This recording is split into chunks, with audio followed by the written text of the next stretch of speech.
किया है। एक तो लोगों के दिलों में इश्क रसूल का जाम भी पिलाया है। अब पूरा खित्ता ये गरीबी से दो चार था, क्योंकि यहाँ ना समंदर है कि समंदर के रास्ते से कारोबार हो। बिहार जिन इलाकों में समंदर है उन इलाकों में बड़ी बड़ी फैक्ट्रीज लगी हुई है, जैसे कलकत्ता समंदर के किनारे। तो हिंदुस्तान के 4 बड़े शहरों में एक शहर है। चेन्नई समंदर के किनारे, वो हिंदुस्तान के 4 बड़े शहरों में एक शहर है। बंबई जहां हिंदुस्तान की आधी दौलत रहती है, वो बिल्कुल समंदर के किनारे आबाद है। सामान एक्सपोर्ट करने का और बाहर से सामान इंपोर्ट करने का एक बड़ा जरिया है समंदरी जहाज। तो समंदर के किनारे लगभग जितने शहर हैं सब खुशहाल हैं और सबका कारोबार शबाब पर है। मैंगलोर को ले लीजिए आप, वो भी समंदर के किनारे। बेंगलोर नहीं, मैंगलोर, वो भी समंदर के किनारे। जितने भी शहर समंदर के किनारे वो सब के सब। मछलीपट्टनम है उधर, विशाखापट्टनम और मछलीपट्टनम। विशाखापट्टनम शहर भी खूबसूरत है और बिल्कुल सनअती शहर है समंदर के किनारे। जहाज हजारों आ रहे हैं जा रहे हैं। मगर ये जो खित्ता है बिहार का, खास करके गंगा के इस पार का खित्ता, ये जो मुजफ्फरपुर, वैशाली, सीतामढ़ी, दरभंगा, मधुबनी का, इस इलाके में ना समंदर है, न इस इलाके में बहुत बड़ा कोई कारोबार का हब है। बस तंबाकू पहले लोग रोकते थे, तंबाकू का कारोबार होता था। अब वो भी धीरे धीरे खत्म हो गया। बस गेहूं की फसल और धान की फसल होती थी। लेकिन आज सारा हिंदुस्तान इस इलाके को ललचाई निगाह से देखता है कि आलीशान बंगले बन रहे हैं, शानदार इमारत लोग खड़ी कर रहे हैं। केरला में गया, वहां देखा साहब वो पंप वाली मशीन है और एक आदमी बैठा हुआ है। मैंने पूछा कि आपका घर कहाँ है? कहा वैशाली में। केरला समंदर के किनारे तिरुवनंतपुरम। वहां पूरे भारत में हर जगहों पे वैशाली के लोग लोहे के कारोबार से जुड़े हुए हैं और गाड़ी के कारोबार से जुड़े हुए हैं। तो आप ये जान लें कि बाबा तैग अली ने आशिक़ रसूल भी बनाया है और बाबा तैग अली दुआएं देके इस इलाके की गरीबी को भी दूर किया है। इसलिए इस इलाके के लोग उनका एहसान मानते हैं कि बाबा हमारी मजहबी हालत भी दुरुस्त कर रहे हैं और हमारी माली हालत भी दुरुस्त कर रहे हैं। सुभान अल्लाह, सुभान। हर इलाके में अलग अलग लोगों को अल्लाह ताला चुन लेता है काम करने को। मैं अभी कुछ साल पहले गया था उड़ीसा के एक इलाके में, हालांकि कल रात भी उड़ीसा ही में था, मगर वो मगरबी उड़ीसा यानी रायपुर के से आगे, और कल भी उड़ीसा रहूंगा, मगर वो मशरकी उड़ीसा जो बंगाल से अटैच है। तो उसी उड़ीसा में एक इलाका है पानी संडा का। बाबू गए होंगे बहुत बार, वहां साल में 2-4 जलसे होते हैं। मगर मुहर्रम में 10 दिन का जलसा वहां पहले होता था, अब होता है कि नहीं होता। मैं उसमें 2 साल गया हूँ, जितने लोग अभी आज बैठे हुए 10 दिन का जलसा होता था और मैं 2 साल गया हूँ। स्टेज वही है, पिंडाल वही है, सामाइन वही है। 10 दिन 2 घंटे, 2.5 घंटे, 3 घंटे की तकरीब 10 दिन तक मैंने वहां, और जितने लोग यहाँ मौजूद हैं इससे डबल लोग डेली रहते थे। इतनी ही खवातीन पर्दे में बैठ करके सुनती थी। यानी वो 10 दिन का प्रोग्राम साल भर के लिए उस गांव के लिए एक मजहबी खुराक हो जाता था। लोग सुनते थे, बहुत गौर से सुनते थे। मैंने वहां कहा कि साहब पूरे उड़ीसा में, बिहार में लोग नहीं करते हैं मुहर्रम के मौके पर 10 दिन का प्रोग्राम। बंबई, गुजरात, राजस्थान में तो होता है, मगर बिहार वगैरह में इस तरह के जलसे नहीं होते। बिहार वालों को ढोल से फुर्सत कहाँ है, इधर साहब ताजिया निकालने से फुर्सत कहाँ है, आपस में लड़ने झगड़ने मारपीट करने से कहाँ फुर्सत है। हम लोग तो छोटे छोटे थे गांव समाज में, 10-20 इमाम बाड़ा और लाठी भी खेलते थे लोग और दूसरे को पिटाई भी करते थे। वो ताजिया निकालने के नाम पे तार काटो, दरख्त काटो, टहनी काटो, रास्ता रोको, ये सारा तमाशा होता था। बंबई वाले इमाम अली मकाम की शान सुन रहे हैं, उनकी बायोग्राफी सुन रहे हैं, उनकी तालीमात सुन रहे हैं, और 10-10 दिन तक सहाबा इकराम अहले बैत अतहार की अजमत पे खिताब हो रहा है। ये उड़ीसा के जंगल में मैंने देखा साहब। मैंने कहा ये खूबी कब से पैदा होगी आपके गांव में? उन लोगों ने कहा कि हजरत कहानी बड़ी अजीब है मेरे गांव। हमारे गांव के लोग आज भी बाज घर देखते होंगे फूस का, गुर्बत का नमूना है वो। कहा हम लोग बहुत गरीब थे, मछली मारते थे, और जो गरीब थे वो लोगों का माल लूटते थे। इस गांव का नाम चोर गांव था। लोग इस गांव से गुजरना नहीं चाहते थे। इस हालत में अब नमाज, रोजा, मस्जिद, मदरसा, जलसा, जुलूस, ये सारी बातें भी नहीं थी। बस हम लोग नाम के मुसलमान थे और गरीबी के दिन गुजार रहे थे। जहालत भी थी। जहां जहालत होती है वहां इंतशार होता है, जहां जहालत होती है वहां लड़ाई होती है। इस बात को गिरह बांध के रखें। जिस गांव में जहालत होती है वहां खूब लड़ाई होती है। दलितों के मोहल्ले में जाके देखें, सुबह शाम लड़ाई होती रहती है। मुसलमानों के यहाँ जहां भी सब्जी फरोश लोग रहते हैं, जहां गरीब किस्म के लोग रहते हैं, सब्जी फरोश में बड़े बड़े मालदार होते हैं, लेकिन जहां गरीब किस्म के लोग रहते हैं, दिन रात लड़ाई। मगर मुजफ्फरपुर जाके देख लें, जहां एक मोहल्ला पढ़ा लिखा मोहल्ला है, सालों साल गुजर जाते, कभी लड़ाई की आवाज नहीं आती। उनके पास 1 करोड़ का महल है, इनके पास 2 करोड़ का महल है, इनके पास 3 करोड़ का महल है। उसके दरवाजे पे फॉर्च्यूनर है, इसके दरवाजे पे एर्टिगा है, उसके दरवाजे पे साहब स्कॉर्पियो 11 है, उसके दरवाजे पर BMW कार है, उसके दरवाजे पर OD कार है। सब अपने अपने काम में लगे हुए हैं, किसी को किसी से कोई मतलब नहीं। बस मिलते हैं, मुस्कुरा के मिले, हाथ मिलाया, सलाम किया, बस अपने काम में लग गए। चूंकि वहां हर आदमी का अपना एक गोल है, एक मकसद है कि मुझको ये करना है। और जहां मकसद नहीं होता है वहां क्या होगा? गफलत और लापरवाही और फजूल बातें, फजूल काम, क्योंकि कोई मकसद ही नहीं। मकसद रहेगा कि मुझको IAS ऑफिसर बनना है, तब न वो 18 घंटे पढ़ेगा, 16 घंटे पढ़ेगा, 15 घंटे पढ़ेगा। वो इस नानी साहब, ममेरा भाई, चचेरा भाई, फपेरा भाई की शादी में नहीं जाएगा। अपना हकीकी भाई की शादी है तो चलो ठीक है, अपना हकीकी चचा इंतकाल कर गया तो चलो ठीक है, लेकिन जिसका कोई मकसद नहीं है तो अब वो साहब क्या है? बेगाने की शादी में अब्दुल्ला दीवाना है। चचेरा भाई जोड़ जोड़ के रिश्तेदारी, शादी है वहां चला गया, अकीका है वहां चला गया, खतना है वहां चला गया।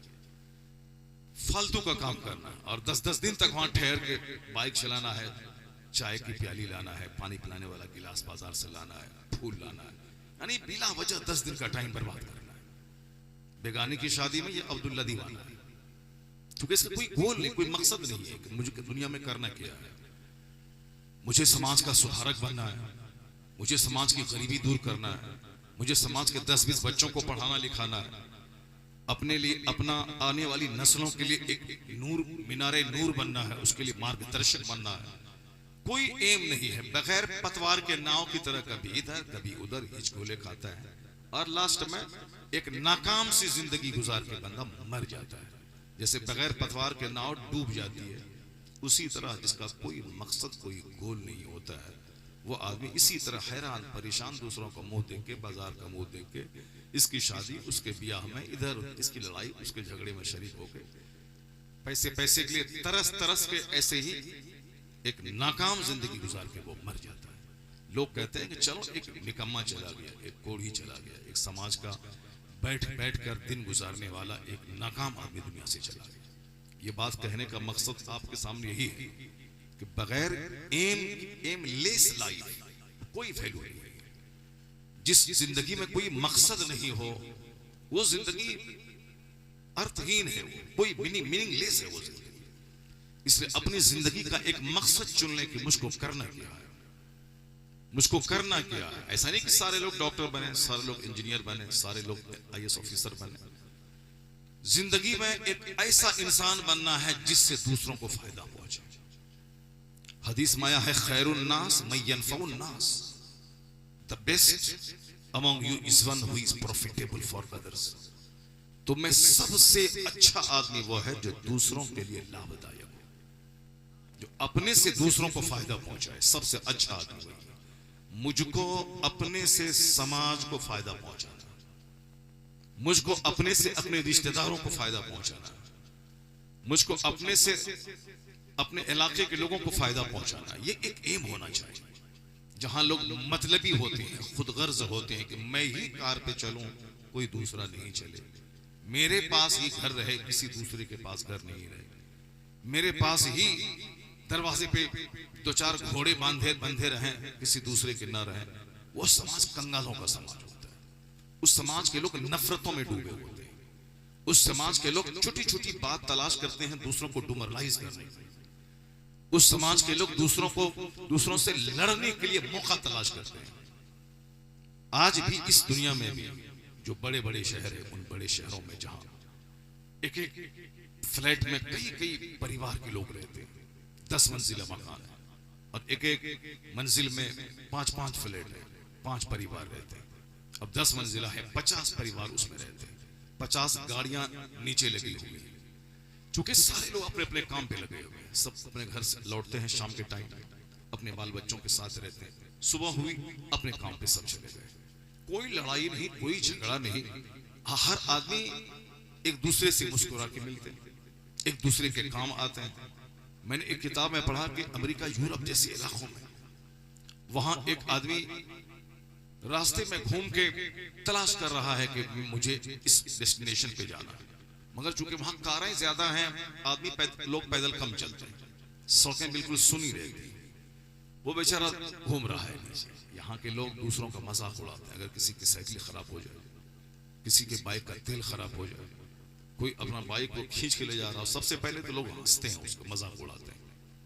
जहां जहालत होती है, जहां अक्ल छोटी होती है, वहां दूसरों का मजाक उड़ाने का एक नजरिया होता है।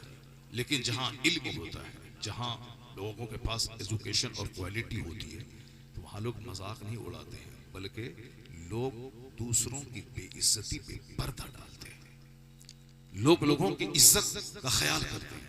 अगर लोग जलील हो रहे हैं तो उस पर पर्दा डाल देते हैं, उसकी इज्जत का ख्याल करते हैं। अभी 2 दिन पहले की बात मैं कह रहा हूँ, हम लोग प्लेन से उतर के बेंगलोर में बस पे चढ़ करके जा रहे थे, जहां लगेज वगैरह होता है लेने के लिए। एक शख्स बेचारा डायबिटीज का मरीज रहा होगा, बीमार था वो शख्स। अब जाहिर सी बात है, पेशाब, डायबिटीज वालों को बार बार पेशाब लगता है, हर 1 घंटे के बाद पेशाब लगता है। वो बंदा बस पे खड़ा है। आप लोग हवाई जहाज का सफर किए होंगे तो प्लेन के बाद बस पे चढ़ के जो आप जाते हैं, तो वो बंदा बस पे, उसको शदीद पेशाब लगा। अब क्या करेगा, पेशाब कर दिया वो लुंगी में। अब पेशाब उसका बिल्कुल बह करके बस से नीचे गिर रहा है चारों तरफ। सब मालदार किस्म के लोग प्लेन में सफर करते हैं, बहुत मजबूरी में गरीब लोग सफर करते हैं, किसी की माँ मर गई, दादी मर गई, तो वो प्लेन का सफर करते हैं। वरना शौक से वो लोग सफर करते हैं जिनके पास माल है, यहाँ अभी सुबह, यहाँ शाम, वहाँ दोपहर, यहाँ, या फिर हमारे जैसे लोग साहब अभी यहाँ तकरीर, वहाँ तकरीर, यहाँ जाना, वहाँ जाना, सारे पढ़े लिखे लोग थे सब। वो बंदा पेशाब कर रहा था, पेशाब बह रहा था बस में। मगर मैंने देखा कि अगर हमारे यहाँ कोई मोबाइल लेके मस्जिद में आ जाता है, इत्तेफाक से मोबाइल बेचारा बंद करना भूल गया, अब मोबाइल बजा तो सब लगता है जैसे वो खा जाएगा उसको। बदतमीज एक आदमी अगर कह दिया उसको कि मोबाइल आप बंद कर लीजिए, बस काफी है। ये सब जाहिल उस पर टूट पड़ते हैं, जबकि मोबाइल का बच जाना उतना बड़ा जुर्म नहीं है जितना इन सबों का उनको जलील करना जुर्म है। एक मुसलमान को जलील करना इतना खतरनाक गुनाह है।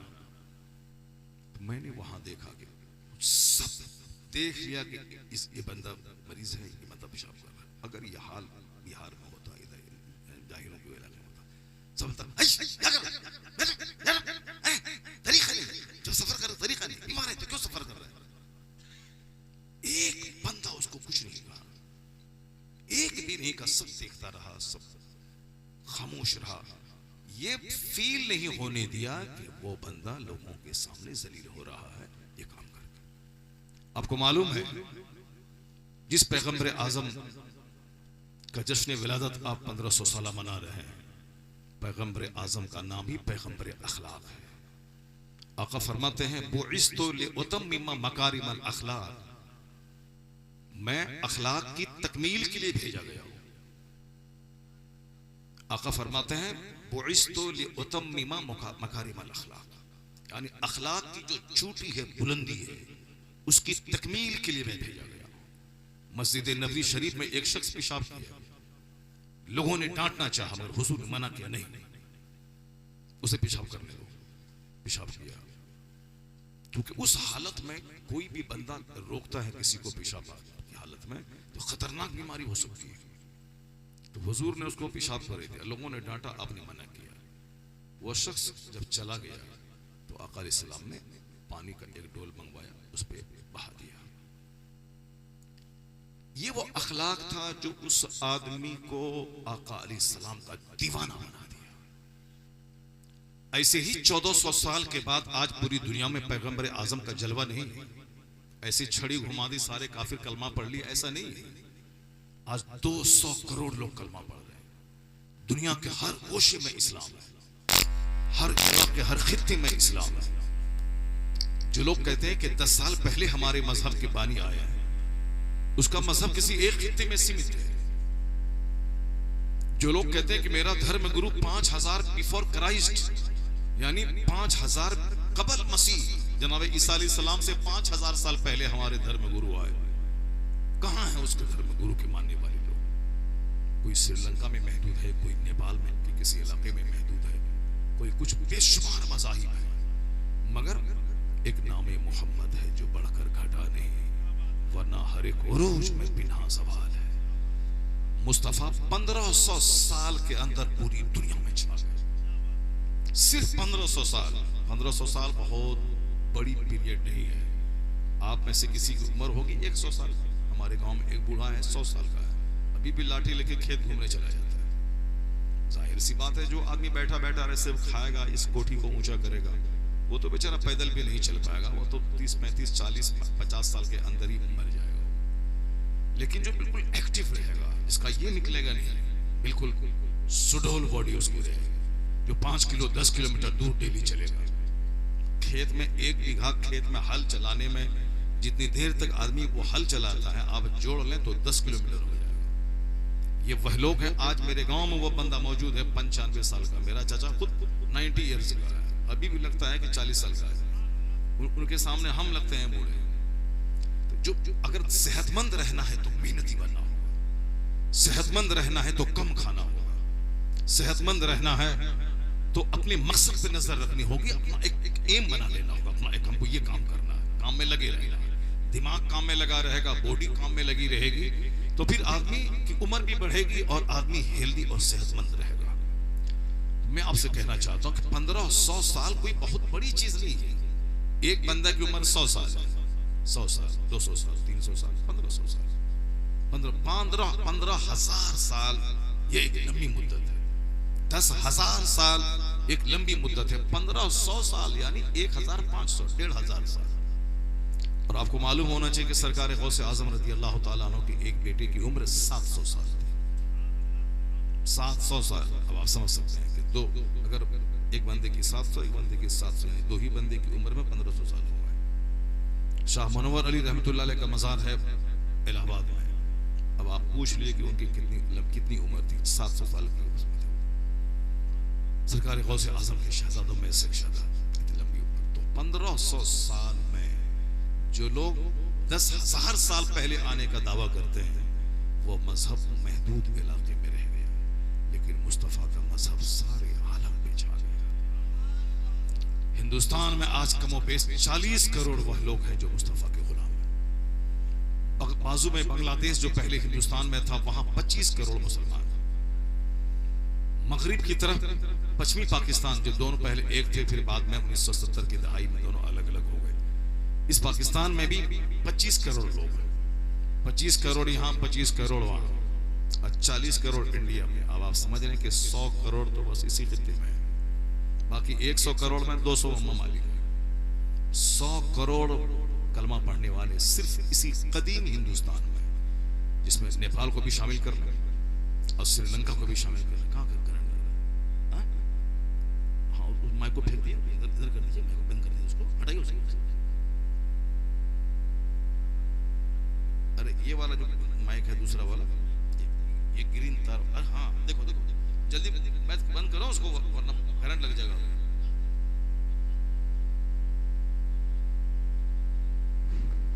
हाँ बताइए, आप वहाँ हैं और वो वहाँ है, वहाँ से आपको झटका देगा। उसको यहाँ से माइक ले जाओ, यहाँ से ये माइक ले जाओ यहाँ से। इसको निकाल के ले जाओ।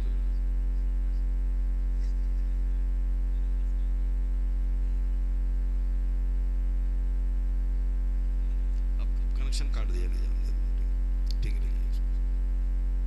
एक बार जोर से बोलिए सुभान अल्लाह, जोर से बोलिए ला इलाहा इल्लल्लाह मुहम्मदुर रसूलुल्लाह सल्लल्लाहु ताला अलैहि व आलिहि व सहबिहि वसल्लम। जरा गौर से सुनिए, 1500 साल बहुत ज्यादा साल नहीं है, लेकिन 1500 साल में जो काम पैगंबर आजम कर गए वो काम 15,000 साल में दूसरे कोई नहीं कर पाए। 1500 साल में अमेरिका का सबसे बड़ा मजहब इस्लाम, भले ही वहां क्रिश्चियनिटी है, भले ही वहां के जूस में रहते हैं, लेकिन मुसलमानों की एक अपनी अलग धमक, अपनी अलग पहचान है। जुमा के दिन जब वहां मुसलमान इस्लामिक सेंटर पे जाते हैं सरों पे टोपियां लगाकर, तो जहां की मेजोरिटी क्रिश्चियनों की है, वह लोग कहते हैं कि लगता है कि अमेरिका मुसलमानों का मुल्क हो रहा है। बड़ी तेजी के साथ इस्लाम अमेरिका में फैल रहा है। जहां सबसे ज्यादा टेक्नोलॉजी, जहां सबसे ज्यादा इल्म है, वो इल्म आज इस्लाम के इंप्रेशन के अंडर में आ गया। जहां जहालत रहेगी वहां लोग 50,000 खुदाओं की पूजा करेंगे। हिंदुस्तान में जैसे अभी जहालत है, ये तरक्की याफ्ता मुल्क अभी नहीं है, तरक्की पजीर है, तरक्की कर रहा है। 3 तरह के मुल्क हैं, जो एक तरक्की याफ्ता है और एक तरक्की पजीर कर रहा है और एक है तरक्की से महरूम। तो हिंदुस्तान तरक्की याफ्ता नहीं, डेवलप्ड नहीं है, बल्कि डेवलपिंग कंट्रीज में शामिल है, प्रगतिशील, जो तरक्की की डगर पे है, तरक्की किया नहीं है, कर रहा है। आने वाले वक्त में इनका शुमार तरक्की याफ्ता कंट्रीज में हो जाएगा। इस रफ्तार से तरक्की इंडिया की हो रही है, हर तरफ लोग पढ़ रहे हैं, बाहर जा रहे हैं, दौलतें बढ़ रही हैं, इंडस्ट्रीज लग रहे हैं, सारे लोग काम में लग रहे हैं। इस तरह अब आने वाले कुछ साल में इसका भी शुमार जर्मनी, फ्रांस, हॉलैंड जैसे तरक्की याफ्ता ममालिक में इसका नाम हो जाएगा, लेकिन अभी नहीं है ये मुल्क। इसीलिए हिंदुस्तान में पूजा के नाम पे खरबों रुपए एक दिन में लोग बहा देते हैं। अभी दुर्गा पूजा आने वाला है, अभी से देखे कलकत्ता में पर 2-4 दिन पहले मैं था, पूरा शहर वो नकली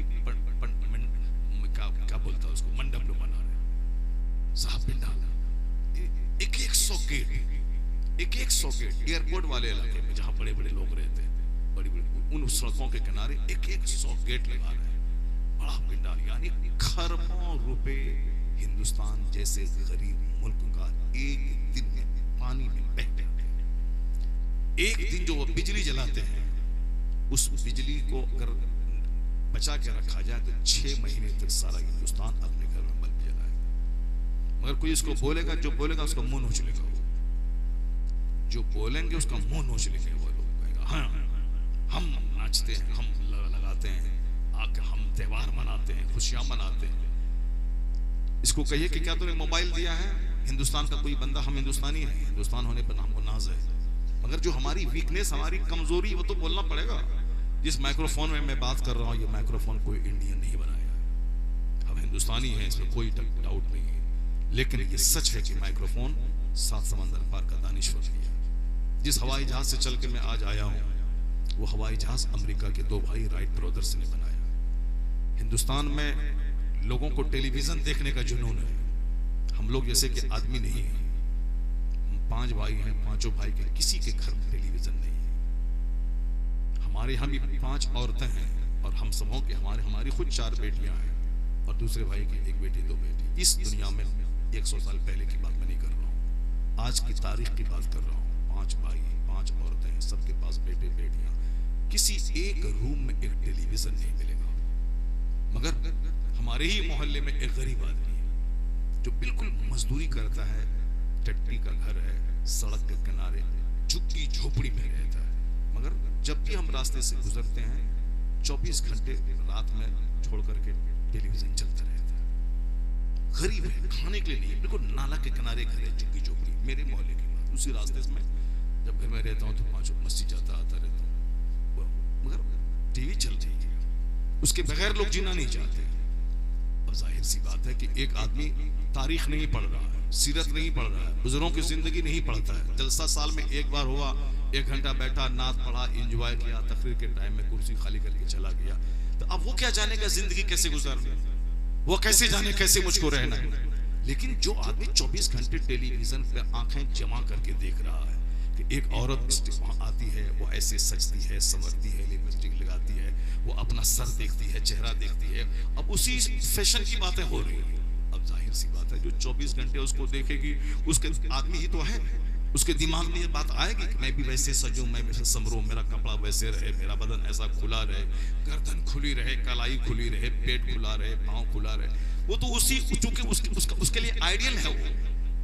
अब वहां उस टेलीविजन पे 24 घंटे धारावाहिक फिल्में चल रही, इसका इससे प्यार हो गया, उसका उसके प्यार हो गया, ये अपने घर वालों को छोड़ के दूसरे के साथ चली गई। तो अब आदमी ही तो है, अब 24 घंटे उसको देखा, इसके दिमाग में तो वही सारी बातें चलती हैं कि साहब दूसरा कोई मुस्कुरा के देख लिया, कोई एक साहब जेवर दे दिया, कोई एक पैकेट मिठाई दे दिया, कोई साहब मुस्कुरा के देख लिया। अब उनका शौहर है, गुस्से से बात करता है, कोई दूसरा आदमी मुस्कुरा के देख लिया, मिठाई दे दिया। बस औरत है, दिल कमजोर है, बस प्यार मोहब्बत के नाम पर तो चले। मुसलमानों की बेटियां खैरों के साथ भाग रही, क्योंकि हमारे यहाँ सीरत की बातें कम होती हैं और टेलीविजन की बातें ज्यादा हो रही। ये टेलीविजन का बहुत बड़ा हाथ है, जिसने हमारे लाखों बेटों और बेटियों को तबाह बर्बाद करके रख दिया। ये मोबाइल, ये हमारे मदरसे के बाजू में एक गैर मुस्लिम हिंदू का घर है। उसकी बेटी शादी होने के बाद, 2 बच्चे की माँ होने के बाद अभी ब्लॉक डेवलपमेंट ऑफिसर बन गई वो। हमारे यहाँ देखिए, शादी होने के बाद से वही बीमारी, कपड़ा लत्ता, डॉक्टर के पास जाना आना, बस खेल खत्म है। शादी हो गई, अब सब सारा प्लान, सारा प्रोजेक्ट सब बदल। अभी गैर मुस्लिम की बेटी शादी के बाद 2 बच्चे पैदा करने के बाद ब्लॉक डेवलपमेंट ऑफिसर बन गई। पढ़ाई बंद नहीं की उन्होंने, कहा नहीं मैं पढ़ूंगी।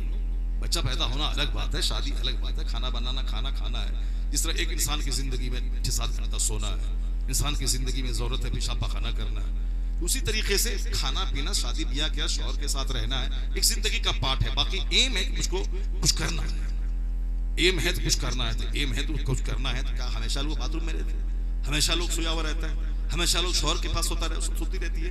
नहीं, बस एक टाइम है, खाने का टाइम है, सोने का टाइम है, शौहर के पास रहने का टाइम है, बाथरूम जाने का टाइम है। उसके बाद जो वक्त बचता है उसमें क्या करेंगे? उसमें काम यही है कि 5-5 घंटे रोजाना पढ़ी और आज ब्लॉक डेवलपमेंट ऑफिसर बन गई। अब वो पैसे का मोहताज नहीं है, शौहर अलग कमा रहा, अपना वो अलग कमा रही है, अब खुशहाली की जिंदगी बसर हो रही है। और हमारे यहाँ सारे लोग रोते रहते हैं, औरतें अलग रोती हैं, मर्द अलग रोते हैं, क्योंकि सब चाहते हैं कि आसमान से पैसा बरस जाए, सब चाहते हैं कि सोने की कोई हांडी घर से निकल जाए। इसी इंतजार में लोग रहते हैं कि सोने की हांडी निकल जाए। ऐसा नहीं होता। अल्लाह चाहे तो आसमान से सोने की बारिश बरसा सकता है, लेकिन अल्लाह ताला ऐसा नहीं करता है। अल्लाह चाहे तो जमीन के नीचे से हांडी निकाल सकता है, मगर अल्लाह ताला ऐसा नहीं करता है। निकलता है खजाने की हांडी, करोड़ों में से कोई एक बंदे को मिल जाता है, ऐसा होता है। वो भी उस बंदे को मिलता है जो बंदा हमारी तरह लुच्चा नहीं होता है। दूसरों का 2 टका ले लें, 10 टका ले लें, पॉकेट में पैसा है, देख ले पैसा उसका आया है, झट से सुबह पहुंच गए कि हमको 5,000 का कर्जा दीजिए। अब अगर वो कर्जा दे दिया तो 5 साल 25 साल तक कर्जा अदा नहीं करेगा। 50 रुपए की कोई वैल्यू है? 50 रुपए एक बंदा कर्जा लिया, वो आज तक नहीं दिया। 50,000 रुपए को कोई वैल्यू है? 50,000 रुपए एक बंदा लिया, वो अभी कई साल हो गए नहीं दे रहा। एक बंदा बोला था हजरत पैसा दीजिए, अब हम दे देंगे फौरन, साल भर से जायद हो गया, नहीं दिया, 1.5 लाख रुपए नहीं दिया। और वो तो चलो भी 50,000 रुपए हो गए 1 लाख पे। एक बंदा मेरे गांव को बोला, मेहमान आया हो, गरीबी है, 500 टका दे दीजिए, और 500 टका दिया। अब आज 15-20 साल हो गए नहीं दिया। जबकि उस मुलाकात होती है।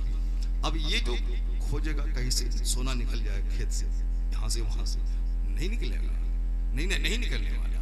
मौलाना साहब पूछिए मुझसे, हदीस में आया है कि बनी इस्राइल में एक शख्स था, वो शख्स बड़ा नेक और सालेह था। एक दूसरे आदमी से उन्होंने खेत खरीदा। हदीस में आया है, खेत खरीदा, अब खेत में हल जोतने गया तो देखा कि खजाने की हांडी निकल रही है। अगर हमारे बिहारी को अगर वो मिल जाए, अगर हमारे खेत में निकल जाए, तो किसी को खबर नहीं होनी चाहिए, अपना खास भाई को खबर नहीं होनी चाहिए। रात के टाइम में आएगा, खोद के ले जाएगा, धीरे से रखेगा, धीरे थोड़ा निकाल करके अपना ये मॉल, ये दुकान, ये लोग बोलेंगे क्या क्या हो रहा है, यानी बचा के रखो, बस कुछ नहीं चाहिए, हराम हलाल जैसे भी हो। पैसा देखा किसी के पास आया, 5 से 5 आदमी कर्जा लेने के लिए पहुंच गए। तो आ जाए सऊदी अरब से, पहुंच गया, तो बेटी की शादी है, फला की शादी है, ये बीमारी है, फोन आते रहते हैं, हमको हार्ट का ऑपरेशन है, इसका ऑपरेशन है। भाई हमारे सामने मेरे मोहल्ले में अगर कोई गरीब आदमी हो तो 1 कुंटल चावल उसको दे दे, लेकिन कोई फराड करता है, वो पता चला कि वो झूठ बोल के पैसा ले लिया। आम आदमी जो हर मोहल्ले में अच्छे लोग रहते हैं कुछ ना कुछ, वहां बेटी की शादी है, उस मोहल्ले के 10 लोग करवा देंगे। लेकिन आप जो फोन करें, बम्बई बिहार में रहते हैं, बम्बई वाले को आप फोन करेंगे मेरी बेटिया की शादी है, उसके पास तो ढेर फोन आता है, सब ठग लोग, ठग किस्म के लोग होते हैं। जरा देखिए, नीयत अच्छी रखिए। इन्नमल अमालु बिन्नियात, अमाल का दारोमदार नियतों पे। इन्नल्लाह ला यंजुरु इला सुवरिकुम व अमवालिकुम वलाकिन यंजुरु इला कुलूबिकुम व अमालिकुम। अल्लाह आपकी सूरतों को और आपके माल को नहीं देखता है, अल्लाह ताला आपके अहवाल को देखता है, आपकी नीयतों को देखता है। कपड़ा रहे काला मगर दिल उजला रहना चाहिए। कपड़ा बिल्कुल व्हाइट एंड व्हाइट है, दिल काला है, दिल में अदावत है, नफरत है, बुग़्ज़ है, हसद है, जलन है, नफरत है। सामने मुस्कुराता है और अंदर में है कि मौका मिले तो गर्दन काट दे उसको। सामने अभी गए थे कुड़ी साहब एक जलसे में, बोला ये मौलाना साहब लड़की का मदरसा इस देहात में चला रहे हैं, कितना बड़ा काम कर रहे हैं, मगर गांव के सारे लोग इसके दुश्मन हो गए हैं। ये रास्ता चलते हुए लोगों का बस चले तो गर्दन में हाथ डाल के उसको मार दे। उसको क्यों मदरसा चला रहा है, क्यों मोटरसाइकिल से तुम चल रहा है, क्यों 50-25 तेरे मदरसे में पढ़ रही है। जैसे मैं नंगा हूं वैसे तुम भी नंगा हो जाओ, जैसे मैं भिखारी वैसे तुम भी भिखारी हो जाओ। क्यों तुम्हारे पास कार वाला 2 आदमी आता है, क्यों जलसा तुम करवाया, क्यों मौलाना आया, क्यों मौलाना तकरीर किया, क्यों वो समझा रहा है कि ऐसे जिए ऐसे मरिए, क्यों बोलता है वो। हम नंगे जिएंगे तुम्हारा उससे क्या मतलब है, हम नमाज नहीं पढ़ेंगे तुमको उससे क्या मतलब है, हम ऐसे ही भीख मांगेंगे तुमको उससे क्या मतलब, तुम कौन होता है समझाने वाला। अरे ऐसे ऐसे लोग मौजूद हैं। हम तो दंग रह गए कि भाई ये बंदा बोला, वो जो हमको दावत दिया था, कहा हजरत ये मौलाना सब बेचारा इमामत छोड़ करके कहां से भीख मांग करके चंदा करके ये बिल्डिंग बनाया है, यहाँ 100 बच्चियां पढ़ती हैं, मुसलमानों की गरीब बच्चियां पढ़ रही हैं, और साल में एक बार जलसा करवाता है ताकि इलाके के लोगों को दीन सिखाया जाए। यहाँ लड़कियां पढ़ रही हैं, लड़की वहां से चला रहा है, अब मोटरसाइकिल इसके पास है, वो इलाके में घूम घूम के चंदा भी करता है, लड़कियों से मामूली सी फीस भी लेता है। इस सारा गांव इसका दुश्मन है। देख रहे हैं जलसा कितना बड़ा है और आप आए हैं, पब्लिक कितनी कम है। सिर्फ दुश्मनी में लोग नहीं आए, ये उसकी कहानी, यही कहानी पूरे इंडिया के 40 खित्तों की। आज से 25 साल पहले इसी सीतामढ़ी इलाके का एक हाफिज कारी निहाल साहब का भाई, बहुत अच्छा कारी, मैं जहानाबाद इलाके में रहता था, मैं अपनी मस्जिद में उसको तरावी सुनाने के लिए बुलाया था। कारी साहब से मैंने कहा आप आइए, कहा कि वो भी 2 बार गए थे सुनाने, कारी निहाल साहब। और उनका एक भाई है मौलाना खलील साहब, वो भी बहुत अच्छा कुरान पढ़ते हैं। वो बोले कि हजरत मैंने अपने गांव में एक मदरसा कायम किया है, लोग सब टट्टी उल्टी उखाड़ दिया, टट्टी उखाड़ दिया, बांस बल्ली उखाड़ दिया, अब सब मारने के लिए आता है कि क्यों मदरसा खोला। ये बताएं, अगर इसके बच्चे जाहिल रहे, इसके बच्चे ऐसे ही दरिद्र रहे, ठोकर खाते रहे, इसमें कसूर किसका? सोच बुलंद करनी पड़ेगी। मैं ये तो कह रहा हूं, सोच बुलंद करनी पड़ेगी कि मैं भी अच्छा खाऊं, मेरा पड़ोसी भी अच्छा खाए, मैं भी फॉर्च्यूनर पे चलूं, मेरा पड़ोसी भी फॉर्च्यूनर पे चले। अगर सोच बुलंद रहेगी तो आप भी फॉर्च्यूनर पे चलोगे, पड़ोसी भी फॉर्च्यूनर पे चलेगा। यहां तो ये सोच है कि मैं ही अच्छा रहूं, बाकी समाज के सारे लोग नंगे रहे, मेरे पास ही घर है, बाकी किसी के पास घर नहीं रहे। वो तो इन उलमाए कराम को दाद दीजिए इनको। ये जो बिहार जलसों का स्टेट है, ये जो बिहार में हजारों मदरसे हैं, सारा हिंदुस्तान जानता है कि बिहार में सबसे ज्यादा जलसे, बिहार में सबसे ज्यादा मदरसे। मैं कहता हूं, क्या इन मदरसों के कायम करने के पीछे कोई किसी डीएम का हाथ है, किसी लॉयर का हाथ है, किसी बैरिस्टर का हाथ है, किसी जमींदार का हाथ है? नहीं, जितने हजारों मदरसे, सबके पीछे इन्हीं गरीब मौलवियों का हाथ है। इनकी वजह से आपके बच्चे पढ़ते हैं। हर मदरसे में अगर 50 ही बच्चे पढ़ते हैं तो हजारों मदरसे। इसलिए बिहार के लोग, बेंगलोर की 90% मस्जिदों में बिहारी इमाम है, बंबई की मस्जिदों में बिहार के इमाम मिले। उत्तर प्रदेश का बास्केटबॉल, उत्तर प्रदेश में जिस इलाकों में तरक्की आ गई है, फिर वालों आलिम माना छोड़ दिए।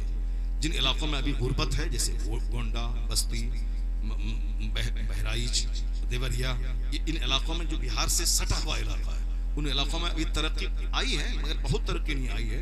उन इलाकों के लोग मदरसे में पढ़ते हैं वहाँ बच्चे, लेकिन जो हाईली क्वालिफाइड हो गए, खूब मालदार हो गए, अब उनके बच्चे इंजीनियर, बैरिस्टर बनेंगे, क्रिश्चियनों के स्कूल में पढ़ेंगे। मदरसे में कौन पढ़ाएगा? मदरसे में पढ़ाने का मुस्तकबिल क्या होता है? बच्चा आलिम फाजिल बनने के बाद कहेगा अब हम क्या करेंगे, क्या कमाएंगे, क्या खाएंगे? ऐसा नहीं है। आज भी काबिल आलिम को वो इज्जत अल्लाह देता है कि एक बैरिस्टर तमाशा देखता रह जाए। आज भी हिंदुस्तान में बड़े बड़े डीएम, बड़े बड़े प्राइम मिनिस्टर थे, मगर सरकार ताजुश शरिया एक आलिम थे। अल्लाह ने जो इज्जतों से नवाजा था, अफ्रीका और अमेरिका के लोग देखते जब ताजुश शरिया उस इलाके से गुजरते थे तो लोग कहते थे इस गोरों के मुल्क में गोरों का सरदार कहां से आ गया। क्या बात है। आप बिहार के किसी एयरपोर्ट पे आ जाते बागडोरा इलाके में तो साहब वो एयरपोर्ट शहर के लिए काबिल रश्क बन जाता था। इतनी भीड़, ऐसे लोग, गोवा जैसे छोटे स्टेट में 3 लाख मुसलमान कमो बेश जमा हो गए ताजुश शरिया की महफिल में। एक सिर्फ ताजुश शरिया ही नहीं, ताजुश शरिया तो हाई लेवल के आलिम हो गए, लेकिन उनके अलावा जो उनके गुलाम हैं, जो उनके शागिर्द हैं, जो उनके मुरीद हैं, उसमें भी हजारों उलमाए कराम हैं जो इज्जत की रोटी खाते हैं, जो आराम से रहते हैं। अभी मौलाना साहब बता रहे थे हमसे कि एक मौलाना साहब थे उधम साहब कोडरमा इलाके का, उन्होंने फजीलत की, फिर उसके बाद उन्होंने कंटेम्पररी नॉलेज में उन्होंने एमए किया, पीएचडी की, और फिर वो साहब अभी कुछ नहीं, अपने घर में बैठकर साहब कंप्यूटर चला करके 1.5 लाख महीना कमा रहे हैं। नॉलेज होना चाहिए, इल्म।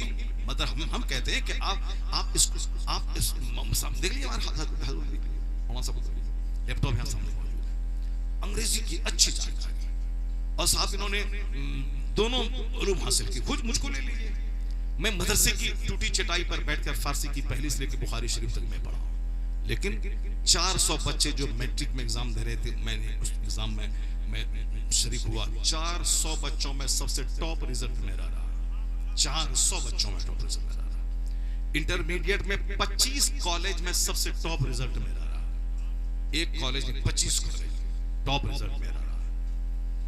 इसका मतलब ये निकला कि बंदा जब मदरसे में पढ़ेगा, सोच बड़ी रहेगी। तो अभी इसी अशरफिया मुबारकपुर का प्रोडक्ट मौलाना शाहिद साहब अभी इसी बिहार के समस्तीपुर में बगल ही, उसमें साहब एक बहुत बड़े डिपार्टमेंट के साहब हेड है, साहब ऑफिसर है, आईएएस ऑफिसर है।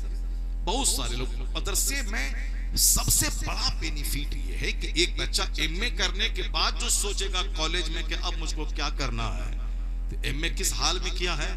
एमए इस हाल में किया है कि ना नमाज़ें ठीक से पढ़ी है, न पेशाब पाखाना का, न पाकी नापाकी का ख्याल ठीक से रहा है, बस सिर्फ 10 बच्चों के साथ में घूमना फिरना, गुल्ली डंडा खेलना, फिल्म देखना, बाप से पैसा लेना, दोस्ती यारी करना, और शाम के टाइम में निकल करके लड़कियों पे नजर दौड़ाना, आंखें सेकना, और वही सारी प्यार मोहब्बत की बातें करना। अब एमए कर लिया, चोर दरवाजे से पास कर गया, अब सोचता अब मैं क्या करूं। ठीक है, एमए करने के बाद जब आप सोचते हैं कि अब मैं रोजी रोटी के लिए क्या करूं, उसके मुकाबले में जो बच्चा मदरसे में पढ़ रहा, 10 साल हिफ्ज किया, उसके बाद 10 साल आलिम बना, आप एमए करने के बाद सोचते हैं मैं क्या करूं, और उन हालत में कि आपने 5 वक्त की नमाज एक दिन लगातार नहीं पढ़ी। इतना तो है कि जो आप सोच रहे हैं ये मदरसे का पढ़ा हुआ फाजिल अब सोचेगा कि अब मैं क्या करूं। कम से कम ये फर्क तो है कि ये इनके 35 साल सजदों में गुजर गए, नमाजों में गुजर गए, कुरान पढ़ते हुए गुजर गए। कुरान पढ़ते हुए तो गुजर गए। आधी जिंदगी अगर किसी की 60 साल की जिंदगी है, उस 60 साल में 30 साल तो कुरान पढ़ते हुए गुजर गए, नमाज पढ़ते हुए गुजर गए। अब ये बंदा अगर बिजनेस करेगा या कोई कारोबार लेके बैठेगा, ऐसा नहीं कि जो 35 साल तक नमाज़े पंजगाना का पाबंद रहा हो वह दुकान खोलने के बाद पक्का बेनमाजी हो जाएगा, ऐसा नहीं है। रोजी रोटी तो सबको मिलेगी, मगर जन्नत सबको नहीं मिलेगी। इसी फिक्र को लेके हमेशा रहे कि मुझको दुनिया भी कमाना है और इसी दुनिया में रह के मरने के बाद की जन्नत भी हासिल करनी है। मुसलमानों को दुनिया में भी खुशहाल रहना है और मरने के बाद काफिरों की तरह इसके आग में नहीं जलना है, इसे मरने के बाद जन्नत में जाना है। अल्लाह ने ये दुआ सिखाई है कुरान में कि तुम ये दुआ मांगो अल्लाह से, रब्बना आतीना फिद दुनिया हसना व फिल आखिरति हसना व क़िना अज़ाबन्नार। ए अल्लाह, मुझे दुनिया में भी भलाई अता फरमा, आखिरत में भलाई अता फरमा, और मुझे अज़ाब जहन्नम से बचा दे। ये दुआ अल्लाह ने सिखाया है बंदों को। तुम ये मांगो कि दुनिया में भी खुशहाल रहे और मरने के बाद जन्नत जाए और जहन्नम की आग से बच जाए। इसका मतलब ये निकला कि अल्लाह ताला मुझे कंगाल बनाना नहीं चाहता, मुझे चाहता है कि मैं खुशहाल हूं। तब ये दुआ मुझको सिखाया कि तुम रब्बना आतिना फिद दुनिया हसना की दुआ करो। तो जब एक काफिर डीएम बनने के लिए 18 घंटे पढ़ता है, तो चूंकि उसको सिर्फ दुनिया ही में खुशहाल रहना है, उसका निशाना मरने के बाद जन्नत जाना नहीं। इसीलिए सिर्फ दुनिया कमाने के लिए वो 16 घंटे 15 घंटे 10 घंटे 8 घंटे खूब कमाता है, बारिश में भीग के हल चलाता है, मेहनत करता है, नई नई खेतियां नई टेक्नोलॉजी के साथ करता है। एक इंजीनियर खेती बाड़ी करना शुरू किया, नौकरी छोड़ करके वह 5 एकड़ जमीन में बासमती चावल राजस्थान में पैदा करता है, सारा चावल वह लंदन एक्सपोर्ट करता है। 70 लाख की ऊटी कार पे चलता है, एक कार नहीं कई कार उसके पास है। खेती बाड़ी करके नई टेक्नोलॉजी के हिसाब से खेती कर रहा है। अपने पास अगर जमीन 20 बीघा है तो 20 बीघा दूसरों से ले लिया है, उस पे खेती कर रहा है। अब वो शानदार कार पे 1 करोड़ की ऊटी कार पे चल रहा है, मेहनत कर रहा है तब ना कार पे चल रहा है। और हमारे दिमाग में कि कोई आदमी कार पे चल रहा है तो मुझको बता दिया गया वो हराम के कार पे चल रहा है, वो हराम का कार है, हराम के कार से वो 5 स्टार होटल में रह रहा है, वो हराम के पैसे से। इसीलिए हम अपने कोढ़ीपन पे पर्दा डालने के लिए अपने बच्चों से कहते हैं वो हराम के गाड़ी पे चल रहा है। आप जानते हैं कि वो हराम की चल रहा है, इतनी सारी गाड़ियां हराम की चल रही हैं। जो आदमी मेहनत से काम कर रहा है, खेती बाड़ी कर रहा है, बिजनेस कर रहा है, वो अरबों में खेल रहा है, वो 1 करोड़ की कार पे चल रहा है, वो हराम की कार पे कैसे चल रहा है? ये बैठ के सिर्फ रहता है, दूसरों के बारे में निगेटिव सोच रखता है, खुद मेहनत नहीं करना चाहता। अब दूसरा कोई अच्छा करे तो हराम खा रहा है, दूसरा कोई अच्छा खाए पिए तो वो हराम का लूट के खा रहा है। यानी ये सोच गंदी हो जाती है। जब काफिरों को सिर्फ दुनिया में खुशहाल रहना है, उसके लिए वो 10 घंटे मेहनत करना है। मुझको तो चूंकि मरने के बाद जन्नत जाना है, दुनिया आखिरत के सामने पानी का एक कतरा है, जैसे समंदर का एक कतरा पानी। हमारे पैगंबर अलैहिस्सलाम ने जो कुछ हमको कहा है, जो कुछ इरशादात आपके हैं, उसमें एक बड़ा फरमान ये भी है, हमेशा सरकार आखिरत की बात करते रहे। खुतबे जुमा हो, खुतबे ईदैन हो, सैयदा आयशा का हुजरा हो, या सैयदा फातिमा के पास हो, या सहाबा कराम के झुरमुट में हो, हमेशा आखिरत की जन्नत की बात मुस्तफा करते रहते। सबसे पहली तकरीर जो हुजूर ने की सफा पहाड़ से, वहां भी आखिरत की बात है। आप तकरीर कर रहे हैं कि ऐ लोगों, जिस तरह मैं तुमको देख रहा हूं, इसी तरह पहाड़ के इस पिछले हिस्से को भी देख रहा हूं। अगर मैं कहूं कि पीछे से एक फौज हमला आवर होने वाली है, क्या तुम लोग यकीन करोगे? सारे लोगों ने कहा मा जर्रबना अलैका इल्ला सिद्का, हमने आपकी जिंदगी में सिवाय सच के कोई दूसरा तजर्बा ही नहीं किया है, आप जो कहेंगे हम मान लेंगे। तब आका फरमाते हैं, जैसे मैं सामने देख रहा हूं, मैं पीछे देख रहा हूं, उसी तरह मैं दुनिया को भी देख रहा हूं, और मैं इस दुनिया के बाद जो आखिरत आने वाली है उसको मैं देख रहा हूं। इसलिए मैं तुम्हें जहन्नम की आग से डराता हूं, मैं तुम्हें बताता हूं कि तुम शिर्क से तौबा करो, कुफ्र से बाज आ जाओ, खुदाए वाहिद पे ईमान लाओ। मैं जन्नत की बशारत देता हूं, कुफ्र शिर्क छोड़ दे, हराम खाना छोड़ दे। अब सरकार ने ये पाकीज़ा रास्ता बताया, आखिरत की बात की। पहली तकरीर से लेके दुनिया से पर्दा फरमाने तक आखिरी बात जो आपने की, उसमें भी आप हमेशा अपने गुलामों को आखिरत की बात, जन्नत की बात करते हैं। चूंकि दुनिया में अगर गोल्ड का घर भी मैं बना लूं, कितने दिन तक रहना है? 70-80 साल। 70-80 साल 1 सेकंड के बराबर है अल्लाह के नजदीक। अब मरने के बाद जिस दुनिया में जाना है, वहां का एक दिन 50,000 साल के बराबर है। इसलिए असल इज्जत वहां की, असल आग वहां की, असल तकलीफ वहां की। तो जिसकी निगाहों में आखिरत बस जाए, उसके नजदीक सोने की दीवार और मिट्टी की दीवार दोनों बराबर है। उसके नजदीक गोल्ड का घर और मिट्टी का घर दोनों बराबर है। जिसके पास ये नजरिया नहीं है, वो दुनिया के लिए बाप को ज़बह कर देगा, वो दुनिया के लिए सूद खाएगा। अगरचे सूद खाने का गुनाह माँ से जिना करने से भी ज्यादा खतरनाक हो, बस सब कर लेगा मगर उसको माल चाहिए। उसको आजकल औरतों के दिमाग में भी जुनून चढ़ा हुआ है, सामूहिक लोन का कारोबार चल रहा है, क्योंकि साहब को माल चाहिए। चाहे कितना खतरनाक गुनाह हो सूद, चाहे जितना खतरनाक गुनाह हो हराम तरीके से माल कमाना, हराम तरीके से कोई माल कमाए और सारा माल गरीबों में खैरात कर दे, कोई सवाब नहीं मिलेगा उसको। उल्टे गुनाह होगा कि तुमने हराम माल खर्चा करके सवाब की नीयत तुमने कैसे कर ली, उल्टे उस पर केस नाफिज होगा कि तुमने हराम कमाई करके सवाब की नीयत तुमने, सवाब की उम्मीद तुमने कैसे कर लिया। अल्लाह पाक है, पाक माल को कबूल करता है। और आज ये सारी बातें दिमाग से हट गई, इसीलिए अक्सर लोगों के दिमाग में हराम हो जैसे भी हो माल चाहिए उसको। मरने के बाद जो होगा वहां देखा जाएगा। अभी माल चाहिए, अभी यहाँ घर चाहिए, अभी यहाँ कार चाहिए, अभी यहाँ अच्छा खान पान, वसी दस्तरखान चाहिए, कपड़े का मुकाबला, खाने का मुकाबला, बच्चों के साथ स्कूल का मुकाबला। वो सेंट जेवियर में पढ़ाता है बच्चों को, हमें साहब सेंट डेविड में पढ़ाना है। ये बच्चों को इंसान बनाने के लिए नहीं, सिर्फ मुकाबला करने के लिए। वो उसका बच्चा पौष शुरू पढ़ता है, मेरा बच्चा भी पढ़ेगा, चाहे बच्चा पढ़े ना पढ़े, बस सिर्फ उस स्कूल का यूनिफॉर्म है, स्कूल की गाड़ी है, अपनी इज्जत हासिल करने के लिए कि मेरा बच्चा तो फला स्कूल में पढ़ रहा है। सिर्फ एक झूठे शराब और धोखे में लोग पड़े हुए हैं। फिर माल चाहिए, चाहे जहां से हो, माल चाहिए मुसलमान को भी, मगर हराम से नहीं, हलाल से चाहिए। और हलाल से कमाने वाला आदमी बैठ के नहीं रहता, मेहनत करता है, पसीना बहाता है, दरख्त लगाता है आम का, तब वो आम का फल तोड़ के खाता है। ऐसा नहीं कि आम का पेड़ लगा के वहां से हीरा तोड़ ले, वहां से सेब तोड़ ले। इस दुनिया में ऐसा नहीं होता है। मेहनत करते हैं काफिर सिर्फ दुनिया सजाने के लिए। हमको तो चूंकि मरने के बाद जन्नत जाना है, खरबों साल की जन्नत में रहना है, तो उसके मुकाबले में डबल मेहनत करनी पड़ेगी आपको, चूंकि उसको सिर्फ दुनिया कमाना है और हमको दुनिया और आखिरत दोनों कमाना है। हमें दुनिया में भी मालदार रहना है, मरने के बाद जन्नत जाना है। तो उसका शानदार फॉर्मूला मुस्तफा ने दिया है कि 8 घंटे की गहरी नींद लेने के बाद खेत खलियान दुकान बाद में जाना, पहले 10 मिनट का टाइम निकाल के फजर की नमाज पढ़ने के लिए मस्जिद चला जा। फिर फजर से लेके जोहर तक 10 घंटे तक कोई नमाज फर्ज नहीं। टाइमिंग का सिस्टम जब देखेंगे तो आप हैरत में पड़ जाएंगे। ईशा की नमाज पढ़ने के बाद फजर तक कोई नमाज फर्ज नहीं। तहज्जुद पढ़े सवाब है, नहीं पढ़े कोई गुनाह नहीं। क़यामत के दिन सवाल नहीं होगा कि तुमने तहज्जुद की नमाज क्यों नहीं पढ़ी। ईशा का सवाल होगा, फजर का सवाल होगा। अब ईशा और फजर के बीच में कोई नमाज फर्ज नहीं। क्यों? ये वक्त है सोने का, ये वक्त है आराम करने का। फिर फजर की नमाज के बाद से लेकर जोहर तक 10 घंटे तक कोई नमाज फर्ज नहीं। इशराक पढ़े सवाब है, नहीं पढ़े कोई गुनाह नहीं।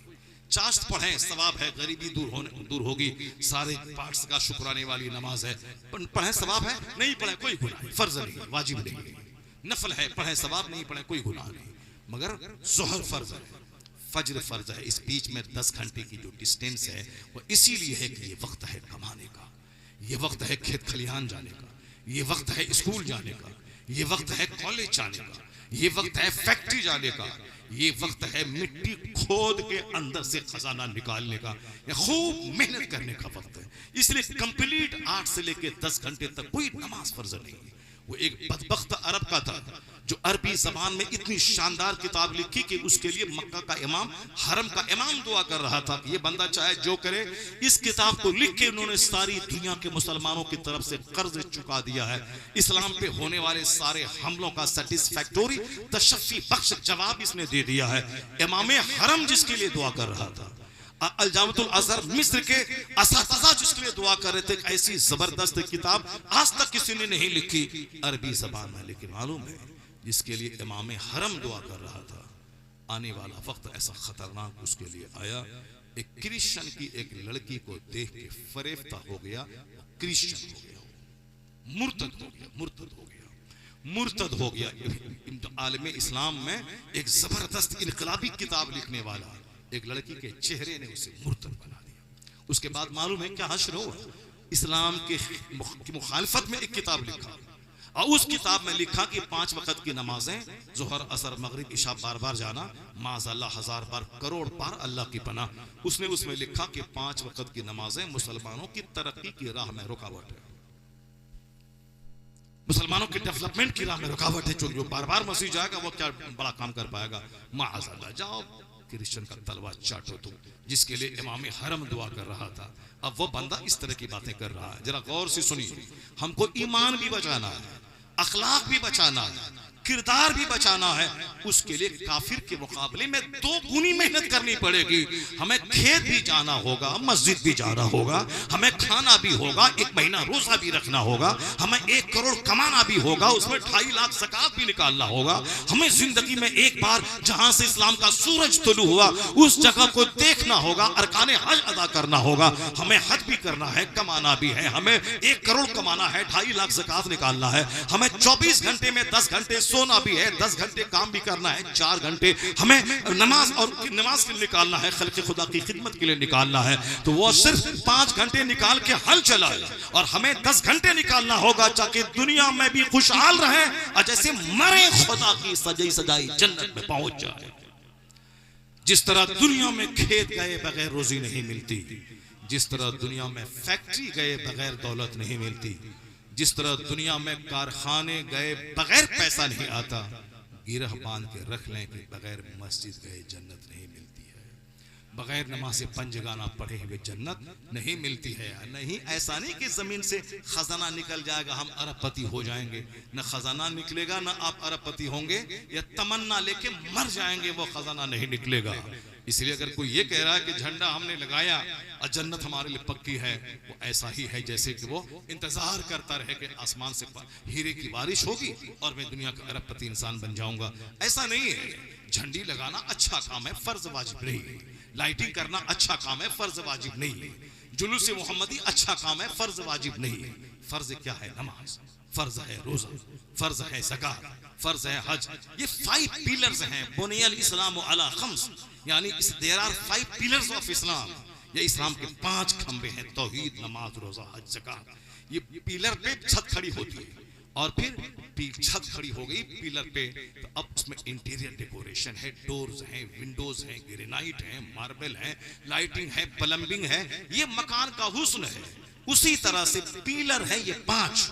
अब जुलूस मोहम्मदी है, 11वीं का लंगर है, 12वीं का जुलूस है, 6ठी का लंगर है, मुहर्रम का खिचड़ा है। ये नफल इबादतें हैं। ये सब क्या है? घर के विंडोज हैं, डोर्स हैं, लाइटिंग है, प्लम्बिंग है, ये सब खूबसूरती है। उस तरीके से ये सब भी जरूरी है। अब जो बोलता है कि सिर्फ नमाज पढ़ो, फातिहा करना हराम है, वो भी गलत रास्ता चुना है जहन्नम का। और जो कहता है कि बस एक दिन जुलूस मोहम्मदी में निकल जाओ जन्नत पक्की है, ये भी गलत रास्ता चुना है कि नमाज पढ़ने की जरूरत नहीं है। कौन रोजाना 5 टाइम नमाज पढ़ने जाए? मरने तक, सर्दी में, गर्मी में, बरसात में, तूफान में, बेटी की बारात आए, बेटे का जनाजा निकले, मगर नमाज किसी हालत में माफ नहीं है। कौन ऐसा करेगा? बस एक दिन जुलूस मोहम्मदी में निकल जाओ, हाथ में झंडा लो, बस जन्नत पक्की है, जन्नत हमारे बाप की जागीर है। ये भी गलत रास्ता है, ये भी धोखे का रास्ता है। और जो कहता है सिर्फ नमाज पढ़, ये सब फातिहा, मिलाद, दुआ, दुरूद सब हराम है, नाजायज है, बिदअत है, वो भी जहन्नम का रास्ता है। ये बीच का रास्ता है जिसमें तवाजुन है, जिसमें एतदाल है। वो रास्ता कौन सा है? राह अहले सुन्नत है। उसी का नाम मसलके आला हजरत है कि नमाज भी होगी और जुलूस मोहम्मदी भी निकाला जाएगा, रोजा भी रखा जाएगा और लंगर मोहम्मदी भी खिलाया जाएगा, हज और ज़कात भी अदा की जाएगी और फिर गौसे पाक की 11वीं भी मनाई जाएगी, फातिहा, मिलाद, औलिया सालिहीन के मज़ारात की हाज़िरी भी होगी। यानी फर्ज भी अदा होगा, नफल भी अदा होगा और यह सीधा रास्ता जन्नतुल फिरदौस लेके चला जाएगा। यही है मसलक आला हज़रत। जो सिर्फ नमाज लेके बैठे, फातिहा, मिलाद, दुआ, दुरूद को हराम कहे, वो भी जहन्नम का रास्ता चुना। और जो सिर्फ फातिहा, मिलाद, दुआ, दुरूद, जुलूस, लंगर, खाजा लेके बैठा, नमाज रोजा करना नहीं है, ये भी जहन्नम का रास्ता चुना है। क्योंकि कोई नफल कबूल नहीं होता जब तक कि बंदा फर्ज ना अदा करे। क़यामत के दिन सबसे पहला सवाल नमाज का होगा। इन्ना अव्वल मा युहासबु बिहिल अब्द यौमल क़यामति सलात। क़यामत के दिन सबसे पहला सवाल नमाज का होगा। बंदा नमाज का जवाब देने में कामयाब हुआ तो फ़क़त अफ़लह व अंजह, वो कामयाब और बामुराद हो गया। मालूम है जो बंदा फजर की नमाज पढ़ने के बाद काम शुरू करता है, अल्लाह ताला उसके 5 घंटे के काम में 10 घंटे की बरकतें अता कर देता है। अगर यकीन नहीं आए तो मदरसे के बच्चों को देखिए, जो बच्चा सुबह सवेरे फजर के बाद कुरान पाक पढ़ के सबक याद करता है। कॉलेज का बच्चा खैनी खा के जो सबक की तैयारी याद करने की तैयारी करता है बगैर नमाज पढ़े हुए, 5 घंटा रटने के बाद एक पेज याद नहीं कर सकता है। और यहाँ कुरान पाक की तिलावत करने के बाद 5 पेज याद कर लेता है। वो इसलिए कि कुरान पाक की तिलावत की बरकतें उसकी स्टडी में शामिल हो जाती है। एक लड़का इसी बिहार का अलीगढ़ में मुस्लिम यूनिवर्सिटी में पढ़ रहा था, मेडिकल की तैयारी कर रहा था। जब भी उसकी माँ फोन करे उसके क्लासमेट को, वो बोले कि वो नमाज पढ़ रहा है। बोले अरे मैं उसको डॉक्टर बनने भेजा हूँ कि नमाज पढ़ने के लिए भेजा हूँ। लेकिन जब रिजल्ट आया तो पूरे कॉलेज में सबसे टॉप रिजल्ट आया। क्यों? ऐसा नहीं कि 24 घंटे नमाज है। नमाज फजर पढ़ने में 10 मिनट लगता है, जोहर पढ़ने में 15 मिनट लगता है, असर पढ़ने में 10 मिनट लगते हैं, मगरिब पढ़ने में 10 मिनट लगते हैं, ईशा पढ़ने 15 से 20 मिनट लगते हैं। उसके बाद क्या करेगा? खाली घूमेगा चौक चौराहे पे, दूसरों का मुंह देखेगा, दूसरों की बहू बेटी का तमाशा देखेगा, नहीं, बल्कि नमाज के टाइम में नमाज, तिलावत के टाइम में तिलावत, उसके बाद पूरे 10-12 घंटे उसको बचते थे किताब की स्टडी के लिए। तो नमाज के साथ स्टडी करके पूरे कॉलेज में टॉप रिजल्ट आया है। इसलिए इस बात को गिरा बांध के रख लें, जो सुबह का आगाज टेलीविजन देख के करेगा, जो सुबह का आगाज नापाक होके करेगा, जो सुबह का आगाज बगैर सजदा बगैर नमाज के करेगा, दिन भर उसके चेहरे पे नहुसत तारी रहेगी, उसके चेहरे का नूर छीन लिया जाएगा, उसके काम, उसके सफर की बरकतें खत्म हो जाएंगी।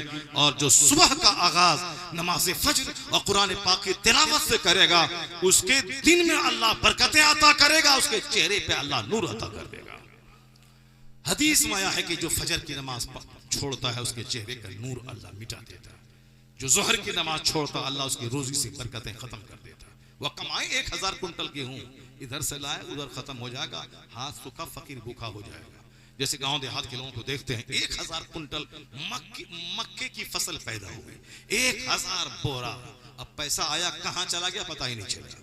अब जहां सूखा पहले था 1000 कुंटल बेचने के बाद वहीं सूखा का सूखा रह गया, खाद वाले का पैसा बाकी रह गया, बीज वाले का पैसा बाकी रह गया, साहब पंप सेट वाले का पैसा बाकी रह गया। फिर पैसा गया कहां? पैसा चला गया जहां तहां, इधर उधर। बरकत नहीं है। बरकत होती है तो 10,000 रुपए कमा के उलमाए कराम इस कदर हरे रहते हैं कि ये ऊद और मुश्क लगाते हैं, और 1000 एकड़ जमीन जोतने वाले को ऊद और मुश्क नसीब नहीं होता है। उसके कमरे में अच्छा कपड़ा नसीब नहीं होता। ये 5000 कमाने वाले का चेहरा देखें, चेहरा हरा भरा रहता है। इसकी खुशहाली के पीछे मुस्तफ़ा की दुआ है। हुजूर ने फरमाया है, नद्दरल्लाहु अब्दन मन समिअ मिन्ना हदीसन फबल्लगहु कमा समिअ, और कमा क़ाल नबी अलैहि सलाम, आका फरमाते हैं अल्लाह उस बंदे को हरा भरा रखे जो मेरी हदीस सुनता है और दूसरों को सुनाता है। या इल्म हदीस की खिदमत, ये कुरान पाक की तिलावत की बरकत है कि ये 5000 कमा के भी 5 लाख की बरकतें इनके पास होती है। ऐसा नहीं कि किसी मौलाना की बेटी कुंवारी रह गई, शादी नहीं हुई, या मौलाना अपना घर नहीं बनाया। हम तो महीने में कभी कभी तो नहीं बताना चाहिए, लाखों रुपए मेरे पास आते हैं, लेकिन जो मौलवी साहब मेरे मदरसे में 10,000 महीना कमाते हैं, वो मेरे से अच्छा मोटरसाइकिल उसके पास है, मेरे से अच्छा कपड़ा वो पहनते हैं। चूंकि जिसके पास लाखों है तो वो ये काम वो काम फला काम चिला काम इसके लिए में है, जिसका कोई यानी दुनियावी प्लान नहीं है कि वो जमीन मकान खरीदना है, उसका पैसा ही नहीं है, मस्त रहता है। उनके इधर 10,000 इधर 5,000, पॉकेट में 2,000, सराहने के नीचे 2,000। वो कहीं गया फातिया पड़ा, वहां मिल गया 1100 रुपए मोटरसाइकिल का, उसकी टैंकी हमेशा तेल से भरी रहती है। और हम लोगों के और 1 लाख कमाने वालों की मोटरसाइकिल की टैंकी, वो रास्ते ही मोटरसाइकिल का तेल खत्म हो जाता है, उसका वो तेल उसका खत्म हो जाता है, वो मोटरसाइकिल धो के ले आता है, तब वहां जाके तेल लगाता है। इनकी टैंकी भरी रहती है, क्यों? फातिया पड़ा 500 रुपये पूरा तेल भर लिया, वहां गया 1100 रुपये मिला, साहब 2-4 केजी सेब खरीद लिया, पूरा भरा है। इसको जमीन नहीं खरीदनी, इसको मॉल नहीं बनाना है, इसको बहुत बड़ा फॉर्च्यूनर नहीं खरीदनी है, जो आमदनी है उसी में मस्त है। ये फजर की बरकत, जोहर की बरकत, असर की बरकत, मगरिब की बरकत, ईशा की बरकत है कि कम कमाई में करोड़ों वाली कमाई जैसी बरकत है इसके अंदर मौजूद है। जो जोहर छोड़ता है उसके रिस्क से बरकतें खत्म हो जाती हैं, और जो असर की नमाज छोड़ता है उसके बदन से ताकत खत्म हो जाती है।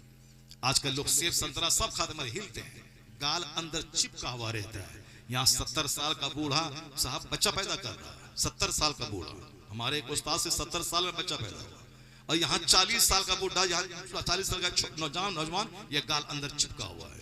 क्यों? सेहत से बरकत खत्म है। असर की नमाज जो छोड़ेगा उसकी सेहत से बरकत खत्म हो जाएगी। मगरिब की नमाज जो छोड़ेगा उसकी औलाद से बरकत खत्म हो जाएगी। औलाद उसकी फरमाबरदार, आंख दिखाएगी औलाद। आजकल देखिए कितने बच्चे आपके, सारे लोग परेशान हैं बच्चों से। बच्चा नहीं हुआ तो 50 बार अजमेर गया, लड़का हो गया। अब जब लड़का जवान हुआ तो अब बाप को आंख दिखा, खबरदार बुढ़ा मार के खाल की चलेगी। यानी ये नाफरमान औलाद, जबकि आया है किताबों में कि बाप से ऊंची जगह मत बैठो, माँ बाप से ऊंची जगह मत बैठो। आया है किताब में कि माँ बाप को उफ तक मत कहो। किताब में क्या? कुरान शरीफ में आया है, फला तकुल लहुमा उफ़्फ़िन वला तनहरहुमा। ये माँ बाप को उफ तक मत कहो। नाराजगी के इजहार का बड़ा तरीका है गाली और मार। नाराजगी के इजहार का दूसरा मिडिल दर्जा है डांट डपट, और लोवेस्ट डिग्री है नाराजगी के इजहार का उफ कहना। उसी लोवेस्ट डिग्री पे इस्लाम ने पहरा लगाया है कि उफ तक नहीं कहना। डांट मार गाली कड़ी आंख ये तो बहुत बड़ी बात है, उफ तक नहीं कहना। फला तकुल लहुमा उफ़्फ़िन वला तनहरहुमा। क्यों? इसलिए कि अल्लाह पैदा करने वाला है, लेकिन जिस माध्यम से तुझको पैदा किया है ये माँ बाप है। पैदा करने वाला खालिक अल्लाह है, लेकिन जिस जरिए से पैदा किया है ये जरिया माँ बाप है। कि बाप बीज डालने वाला है और माँ अपने शिकम में फसल तैयार करने वाली है, और इस माध्यम से अल्लाह ने आपको पैदा किया है। इसलिए कुरान में कहा वशकुर ली वलिवालिदैक। इस आयत करीमा को पढ़िए, अल्लाह फरमाता है मेरा शुक्र अदा करो और अपने माँ बाप का शुक्र अदा करो। वशकुर ली वलिवालिदैक। क्यों? पैदा करने वाला खालिक अल्लाह है, और जिस माध्यम से पैदा किया वो माध्यम तुम्हारे बाप है, तुम्हारी माँ है। इसलिए उफ तक मत कहो अपने माँ बाप को। यहाँ उफ तक कहने पे पाबंदी है, यहाँ गालियां दी जा रही है, दो रोटी खिला करके आंख दिखाई जा रही है, सास ससुराल वालों की गुलामी की जा रही है, अपनी बीवी का हर नाज उठाया जा रहा है, बाप माँ सिसक रहे उसके पास 1 मिनट बैठने का टाइम नहीं साहब, और दूसरों के साथ सास ससुर के साथ मस्तियां की जा रही है। और यहाँ माँ बाप डॉक्टर के पास ले जाने वाला कोई बेटा मौजूद, 4 बेटे हैं, औलाद से फरमा बरदारी खत्म हो जाएगी। ये निशान जो मगरिब की नमाज छोड़ेगा, औलाद तो जहन्नमी है ही, जो माँ बाप को गाली दे, जो माँ बाप को आंख दिखलाए, जो माँ बाप को 2 रोटी खिलाने के बाद धमकी दे ए बुड्ढा ठीक से बैठो, टर टर नहीं करने का, वो तो जहन्नमी भी है और दुनिया में भी कंगाल रहेगा। क्यों? दुनिया में दूसरे गुनाहों की सजा तो भले ही देर से मिलती है या नहीं मिलेगी, क्योंकि सजा की जगह आखिरत है, यह दुनिया नहीं है। दुनिया में हर आदमी को बुरे अमल की सजा फौरन नहीं मिलती है। या वहाबी देवबंदी मुस्तफ़ा को गाली देता है, उनको पीठ के पीछे की खबर नहीं है, मगर वो भी शान से जीता है, 1000 कमरे वाला मदरसा चला रहा है। कोई बोलता अल्लाह झूठ बोल सकता है, वही शान से सीना तान के चलता है, स्कूल कॉलेज मेडिकल कॉलेज सब खोल रहा है। बोलता है कि नबी का इल्म गैब ऐसा जानवर चौपाए जमीए बहाई में हवाना सबको हासिल है, उसको जिसने लिखा उसकी तायद करता, उसका सपोर्ट करता है और उसकी तरफ से मुनाजरा करता है। ये जुमला कुफरिया लिखने वाला काफिर, और जो उसकी तायद करे वो भी इस्लाम से खारिज है। मगर ये दंदनाते हुए हाथी की तरह स्कूल खोल रहा है, कॉलेज खोल रहा है, मुसाफिर खाना खोल रहा है, और हर स्टेशन के बगल में मस्जिदें और मुसाफिर खाने बना रहा है, और हमारे बच्चों के ये दीन ईमान अकीदे पे डाका डाल रहा है। क्या मतलब? फौरन इस दुनिया में कोई जमीन में नहीं दसाया जाता है, फला सूद खाता है कुछ नहीं हुआ, आप बोलते हैं कि अल्लाह उसको मार देगा। मारने के लिए वो जगह आखिरत है, वो दारुल अमल जजा है, ये दारुल अमल है। अल्लाह ताला यहाँ सब कुछ छूट देता है दुनिया में। इस पॉइंट को हमेशा आप नोट करके रखिए। लौ कानती दुनिया तादिलु इंदल्लाहि जनाह बऊदा मा सका काफिरन मिनहा शुरबत माइन। इस हदीस को अपने घर की दीवार में लिख के रखिए। हुजूर फरमाते हैं अगर इस दुनिया का वैल्यू एक मच्छर के पर के बराबर भी होता तो अल्लाह ताला काफिर को 1 घूंट पानी तक नहीं देता। अब अगर अल्लाह काफिरों को अरबपति खरबपति बनाया है, खरबों माल दिया है, इसका मतलब इस दुनिया का वैल्यू मच्छर के पर के बराबर भी नहीं है।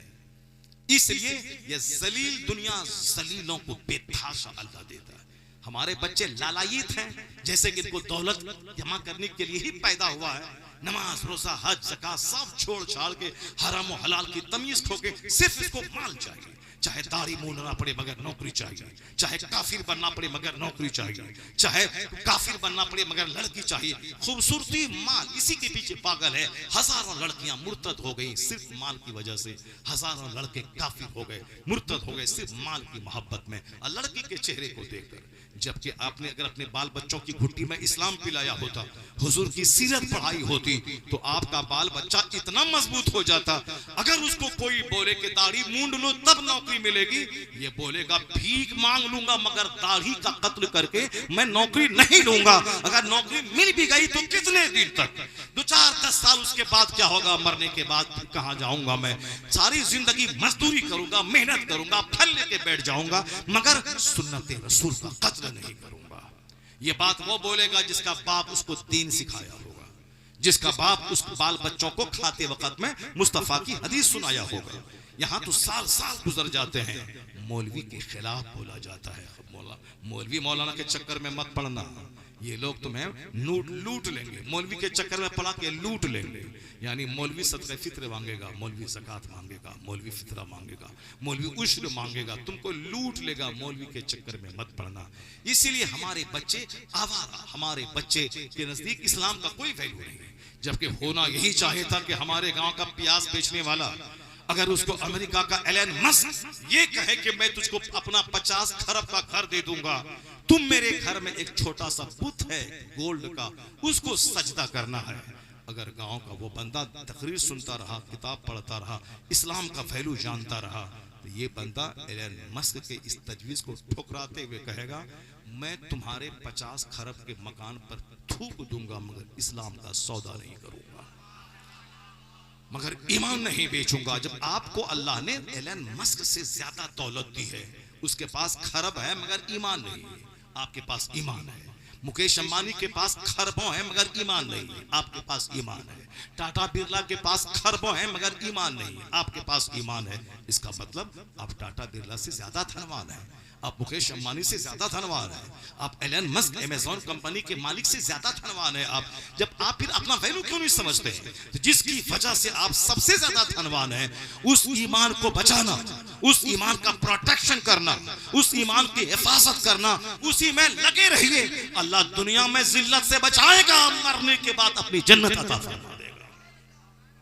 यही पैगाम मुस्तफा लेके दुनिया में आए हैं। ऐसा नहीं कि आका अलैहिस्सलाम आए, अचानक छड़ी घुमाई और सारे लोग कलमा पढ़ लिया। नहीं नहीं, जो इस्लाम आज 200 करोड़ आदमी के सीने में है, उसके पहुंचाने तक के लिए मेरे पैगंबर जो मालिक कायनात, महबूब परवरदिगार, जिसको दुनिया के खजानों की कुंजियां अल्लाह ने दे दी, जो बासे तख्लीक कायनात हैं, जो बासे तख्लीक कायनात हैं, सैयद आदम व औलाद आदम, नाइब परवरदिगार है। अब इसके आगे क्या कहा जा सकता है? मगर वो पैगंबर आज़म अलैहिस्सलाम ने इस इस्लाम की तबलीग की राह में जितनी मुसीबतें उठाई हैं, खुद मुस्तफा की ज़बानी सुनिए। आका फरमाते हैं उज़ी तो फी सबीली हाज़ा, इस रास्ते में जितनी तकलीफ मुझको दी गई है, मेरे से पहले ना किसी को तकलीफ हुई, ना क़यामत तक ऐसी तकलीफ किसी को होगी। इस राह में सबसे ज्यादा तकलीफ इस्लाम की तबलीग की राह में पैगंबर आज़म ने उठाई। हमने वो चैप्टर तो देखा कि उंगली उड़ गई, चांद के 2 टुकड़े हो गए, इशारा कर दिया, सूरज डूबा पलट आया, ये चैप्टर तो देखा। दूसरा चैप्टर देखिए कि आका अलैहिस्सलाम को इस्लाम की तबलीग के बदले में लोगों ने क्या सलूक किया। अपना घर, अपना मक्का, अपना पैदाइशी वतन 3 दिन 3 महीना नहीं 3 साल तक अबू तालिब की घाटी में मक्का के लोगों ने आपको कैद कर दिया। बनु हाशिम के साथ आप वहां महसूर रहे। बच्चे रोते थे, बिलखते थे। रात में जब बच्चे भूख से बिलखते, मक्के की सारी पहाड़ियां गूंज जाती थी। चमड़ा को गला गला के खाया जाता था, दरख्त के पत्तों को चबा के आप रहते थे। कौन? वजह तख्लीक कायनात, महबूब परवरदिगार, कौन? कायनात के खजाने का मालिक। ये शहादत गहे उल्फत में कदम रखना है। लोग आसान समझते हैं मुसलमान होना, ऐसा नहीं है जो आप समझ रहे हैं। जब दुनिया में छोटा सा घर बनाने के लिए 50,000 खखेड़ मोल लेना पड़ता है, अपने आप को जलील करना पड़ता है, धूप में बारिश में तपाना पड़ता है, तब माल आता है, तब जाके 1 साल में ईंट, 1 साल में बालू, 1 साल में रेती, 1 साल में सीमेंट, 1 साल में मजदूरी, तब जाके 10-20 साल में तब जाके एक मकान फिनिश होता है। जब फिनिश होकर रहने के काबिल रहे, हो गए 70 साल का बुढ़ा, अचानक चक्कर आया, गिरे और कब्र में सड़ने के लिए पहुंच गए। यही तो मेरी जिंदगी की कहानी है। सारी जिंदगी पैसा जमा करके छोटी सी खोली बनाया, उसके बाद उसमें जी भर के रह भी नहीं सके, आ गई मौत और चले गए कब्र में सड़ने के लिए। यही जिंदगी की सच्चाई। इसीलिए हमने इतनी महंगी जिंदगी अल्लाह से पाई थी, इसी के लिए मुस्तफा जाने रहमत इतनी तकलीफ उठाई थी। जिंदगी की रियलिटी ये है, यहाँ अपना ईमान बचाना, यहाँ अपना अमल बचाना, यहाँ एक अच्छा इंसान बन के रहना, दुनिया में कदम फूंक फूंक के चलना है, दुनिया में रह के आखिरत पे नजर रखनी है। अब दुनिया मसरातुल आखिरा, ये दुनिया आखिरत की खेती है। यहाँ हमें इज्जत की रोटी भी हासिल करनी है। 10% और 90% सारी एनर्जी खरबों साल की जन्नत के लिए झोंक देना है। ये है इस्लाम, ये है कुरान पाक की तालीमात का मकसद। जब दुनिया में बगैर मेहनत के पैसा नहीं मिलता, तो जन्नत व सोने चांदी की ईंट से बनी हुई ऐसे कैसे मिल जाए? गुटखा खाएं, रजनीगंधा खाएं, फजर छोड़े, असर छोड़े, मगरिब छोड़े, ईशा छोड़े, झूठ बोले, मदरसे का माल खाएं, मस्जिद का माल लूट के खाएं, बाप की तौहीन करें, माँ को गाली दें, पड़ोस वालों से लड़ करके कुत्ते की तरह पड़ोसी से लड़ते रहे, उसके बाद कूद के जन्नत पहुंच जाए।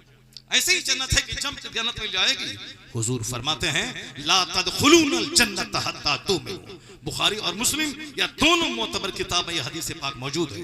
हजरत अबू हुरैरा जो सबसे ज्यादा हदीस जिनसे मरवी है वो इसके रावी है, कहते हैं आका ने फरमाया जन्नत नहीं जाओगे जब तक कि मोमिन न बन जाओ। मोमिन जन्नत जाने के लिए ईमान जरूरी है। और फिर आगे कहते हैं कि वला तुमिनु हत्ता तहाब्बू, मोमिन नहीं बनोगे जब तक कि आपस में एक दूसरे मुसलमान भाई से मोहब्बत ना करो। ऐसा नहीं कि अपनी आग में मेरा घर मेरा मकान मेरी गाड़ी, हम क्यों उसको सलाम करें, हमारी नौकरी तो लाख महीना हम कमाते हैं, मेरे पास बुलेट मेरे पास एर्टिगा है, हम क्यों सलाम करें। अगर काफिरों की तरह जीना है तो मत सलाम करो। अगर मरने के बाद जहन्नम की आग में जलना है तो बिल्कुल बिल्कुल अंधा बन के रहो, मगर मोमिन बन के जीना है और जन्नत जाना है तो अपनी नहीं मुस्तफा की चलेगी। और हुजूर ने कहा है ला तुमिनु, नहीं बनोगे मुसलमान हत्ता तहाबू, जब तक के आपस में एक दूसरे से मोहब्बत न करो। मोमिन बने रहने के लिए मोहब्बत करनी होगी अपने रिश्तेदारों से, अपने मुसफर के साथ, अपने मुसलमान भाइयों से मोहब्बत करनी पड़ेगी। ऐसा नहीं कि अपनी आग में जलना है, मेरा खेत मेरी गाड़ी, जानवर बन के जियो जानवर बन के मर जाओ। सारा समाज बोलेगा एक पापी चला गया, एक गलंधर चला गया, एक फालतू आदमी समाज से चला गया। लेकिन जो खुद ना खा के दूसरों को खिलाता हो, अपने से दूसरों को फायदा पहुंचाता हो और मुस्कुरा के दूसरों को फायदा पहुंचाता हो, दूसरों का गम सुन के फायदा पहुंचाता हो, अपनी तरफ से सलाम में पहल करके फायदा पहुंचाता हो, उनकी मजाक कुर्सी करके उनको फायदा पहुंचाता हो, अपनी सवारी पे उसको बिठा के फायदा पहुंचाता हो, कुएं का डोल से पानी निकाल के उसकी बाल्टी में डाल के फायदा पहुंचाता हो। तो जानते हैं मालूम होना चाहिए कि खैरुन नास मयनफुन नास के तहत वो बंदा जब मर जाता है तो जो रिश्तेदार नहीं बल्कि समाज के दूर के खानदान का आदमी होता है वो भी दुआ करता है कि एक भला अच्छा आदमी दुनिया से चला गया, ए अल्लाह तुझे बख्श दे, वो फला दिन अपनी गाड़ी पे मुझको बैठा लिया था, वो फला दिन मेरा गम हल्का किया था, मेरा गम सुन के मेरे दिल को हल्का किया था। इसलिए मरने के बाद ऐसी जिंदगी ना गुजारे, मरने के बाद लोग बोले एक जलील चला गया, एक रजील चला गया, एक घमंडी चला गया, एक मतलबी चला गया, एक अपनी आग में जलने वाला एक घमंडी चला गया। नहीं, इस तरह जिए कि लोग कहें कि एक अच्छा इंसान चला गया। उसी को आला हजरत कहते हैं कि जब कोई सुन्नी मरे लोग कहें कि वह तय्यबो ताहिर गया, लोग ये न कहें कि फासिको फाजिर गया, लोग कहें तय्यबो ताहिर गया। उसके लिए झेलना होगा। हुजूर फरमाते हैं जब तक आपस में मोहब्बत नहीं करोगे तो मुसलमान नहीं बनोगे। मुसलमान बने रहने के लिए मोहब्बत जरूरी है। मुसलमान बने रहने के लिए पड़ोसी की तकलीफ पर सब्र जरूरी है। मुसलमान बने रहने के लिए पड़ोसी के गम में ताज़ियत करना जरूरी है। मुसलमान बने रहने के लिए उसकी खुशहाली में मुबारकबादी देना जरूरी है। मुसलमान बने रहने के लिए गीबत से ज़बान को बंद करना जरूरी है। दूसरों की इज्जतों को तार तार नहीं बल्कि इज्जत को बचाना जरूरी है। हुजूर फरमाते हैं मन रद्दा अन इर्द अखी रद्दल्लाहु अन वजहिही नारा यौमल क़यामा, जो अपने मुसलमान भाई की इज्जत की हिफाजत करेगा अल्लाह क़यामत के दिन उसके चेहरे को जहन्नम की आग से बचा देगा। क़यामत के अल्लाह ताला उसके चेहरे को जहन्नम की आग से बचा देगा। जो दूसरों की इज्जत बचाएगा, जो दूसरों को बेइज्जत होने नहीं देगा, जो दूसरों को जलील होने से बचाएगा। यहाँ तो 1000 खूबी है, एक अदना सी खामी कोई रहे, सारी खूबी पे पर्दा डाल के उस खामी को इतना हाईलाइट करना है, उसको जलील कर देना, उसको रुस्वा कर देना। हुजूर फरमाते हैं जिसने दुनिया में किसी मोमिन भाई के ऐब को छुपाया अल्लाह क़यामत के दिन उसके ऐबों को छुपाएगा।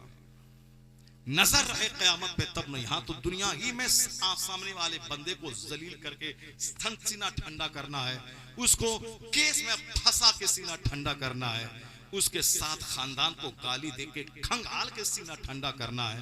ये है नफरतों का समाज। जबकि हुजूर फरमाते हैं कि मोहब्बत करना जरूरी है ईमान बचाने के लिए, मोमिन बने रहने के लिए। अब आगे हुजूर एक तरीका बताते हैं कि अवला अदुल्लुकुम अला शैइन इज़ा फ़अलतुमू तहाबबतुम अफ़शु सलाम बैनकुम। आका फरमाते हैं एक नुस्खा तुमको बताता हूँ जिस पर अमल करोगे तो आपस में मोहब्बत पैदा हो जाएगी। वह नुस्खा क्या है? आका फरमाते हैं कि आपस में सलाम को खूब फैला दो। सलाम करो नहीं, फैला दो।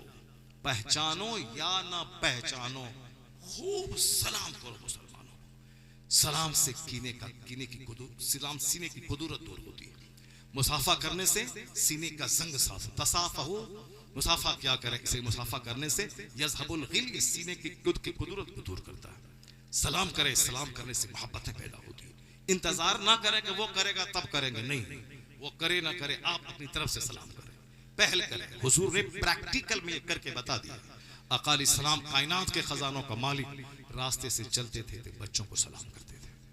और शमाइल तिरमिजी में आया है कि आका अलैहिस्सलाम के जो खदो खाल, जो हुलिया शरीफ, जो जोग्राफिया है, कितनी खूबसूरत थे। वो सारी तस्वीर अल्फाज की शक्ल में खींची गई है आका अलैहिस्सलाम के हुस्न और जमाल का। क्योंकि हुजूर की तस्वीर तो दुनिया में है नहीं, मगर वो अल्फाज वाली तस्वीर है बुखारी और मुस्लिम और तिरमिजी शरीफ में, जिस अल्फाज को पढ़ने के बाद पता चलता है कि इस रूए ज़मीन का सबसे खूबसूरत तरीन इंसान मोहम्मद अरबी अलैहिस्सलाम। हजरत अबू हुरैरा कहते हैं कि चेहरा ऐसा था कान्ना शम्स तजरी फी वजही, गोया चेहरे पे सूरज तैर रहा हो। वो कहते हुजूर का कांधा इतना खूबसूरत था गोया उसको चांदी पर ढाल दिया गया हो। हजरत अनस कहते हैं वमा मसस्तु दिबाजतन औ हरीरन अलियाना मिन कफ्फ रसूलिल्लाह, मैंने कोई रेशम, कोई दिबाज हुजूर की हथेली से ज्यादा नर्म नहीं पाया। जाबिर इब्ने समूरा कहते हैं कि चौथी रात का चांद यानी बद्र चमक रहा था आसमान पे, हुजूर मेरे सामने थे, सुर्ख धारीदार चादर आपके जिस्म अक़दस पर थी। मैं कभी हुजूर का चेहरा देखता, कभी चांद को देखता। चौथी रात का चांद, एक ही दिन चांद जवान होता है। बचपन जिस दिन चांद निकला, चौथी रात को जवान हुआ, फिर धीरे धीरे वो घटता हुआ खजूर की टहनी की मानिंद सूखा रहा। वो कहते हैं मैं कभी चांद देखता, कभी हुजूर का चेहरा देखता। मेरे दिल ने कहा वफजहु अहसनु मिनल कमर, हुजूर का चेहरा चांद से ज्यादा खूबसूरत है।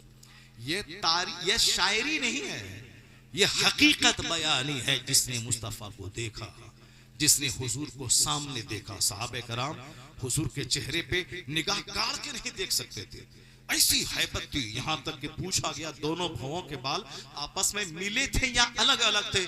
सहाबे कराम सुकूत कर गए, साकित हो गए। अब वो क्या बताएं, जी भर के नहीं देख पाते थे। आका अलैहिस्सलाम की वो हैबत रहती थी। पहली नजर में हैबत तारी होती थी, फिर धीरे धीरे इतना मानूस हो जाते थे कि सहाबा सोचते थे हुजूर सबसे ज्यादा मुझको प्यार करते हैं। नाक मुबारक ऐसी खड़ी थी, लगता था कि कोई सरदार हो। आपकी पेशानी इतनी कुशादी, वफासिल जबीन, ये अल्फाज और जुमले हैं शमाइल तिरमिज़ी के, यानी पेशानी कुशादा थी, नाक लंबी थी, भौं के बाल आपस में मिले हुए थे, दांत बिल्कुल मोती की तरह पिरोए हुए, लेकिन मुतफर्रिक अलग अलग थे।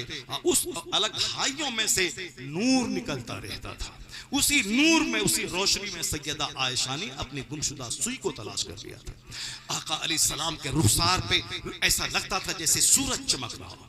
उंगली इस कदर खूबसूरत, न बहुत ज्यादा लंबी न बहुत ज्यादा छोटी, इस कदर मतवाज़ुन, आदमी उसके हुस्न को देखते रह जाए। पिंडली ऐसी कि जैसे जमीन पे रखें बिल्कुल हमवार हो, ऐसा चाल ऐसी मुबारक खूबसूरत लगे जैसे पहाड़ से जमीन की तरफ चल रहे हैं। आका अलैहिस्सलाम किसी के चेहरे पे निगाहें गाड़ के नहीं देखते, हमेशा निगाहें जमीन की तरफ रखते थे। अगर किसी से देखते थे तो कनखियों से देखा करते थे।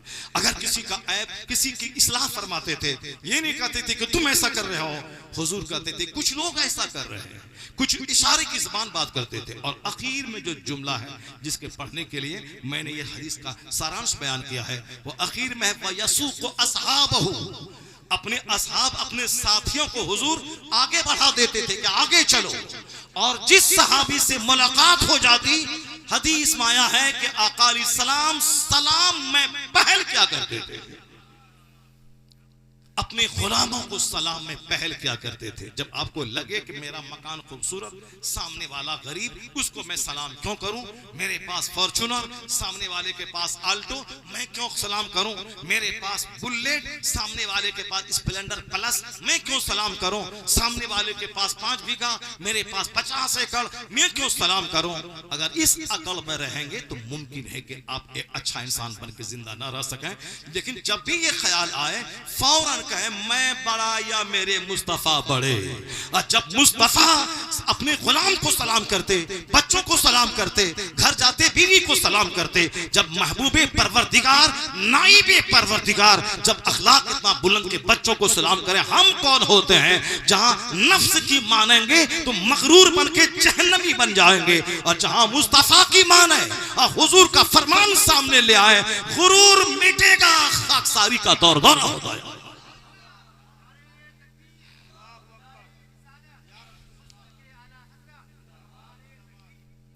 जिंदगी के हर डिपार्ट में पैगंबर आज़म की जिंदगी हमारे लिए नमूना है। आका अलैहिस्सलाम को सामने लाए। एक हदीस पाक पढ़ के मैं सुनाता हूँ। आका फरमाते हैं, आका के बारे में सहाबी रसूल फरमाते हैं, वो कान रसूलुल्लाह सल्लल्लाहु अलैहि वसल्लम यरकबुल हिमार व युजीबु दावतल अब्द, यानी हुजूर शानदार किस्म के अरबी घोड़े मौजूद रहते थे, मगर कभी कभी सरकार हिमार शरीफ यानी गधे पर भी आप सवारी कर लेते थे, खच्चर पर सवारी करते थे। क्यों? अपने गुलामों को घमंड और गुरूर से बचाने के लिए। अगर तुम्हारे पास फॉर्चूनर हो, आला किस्म की सवारी मौजूद हो, और अपने इस नफ्स को घमंड से बचाने के लिए जो मामूली किस्म की सवारी है उस पे भी सवार हो जाया करो। मैंने अपने पीरो मुर्शिद को देखा, हमारे शेख मुफ्ती गुलाम रसूल साहब किबला रहमतुल्लाह अलैह, जिनसे मैंने हिदायतुन नहव से लेकर बुखारी शरीफ तक मैंने जिनसे पढ़ी है, उनको मैंने देखा शुरू के दिनों में साइकिल पे चल के जुमेरात के दिन अपने घर 10 किलोमीटर दूर जाते थे, और फिर वहां से शनिचर के दिन 10 किलोमीटर दूर साइकिल से चल के आते थे। बाद के दिनों में जब आप कमजोर हो गए, तब आपका लड़का आपको स्कूटर पे लेके आता था और लेके जाता था।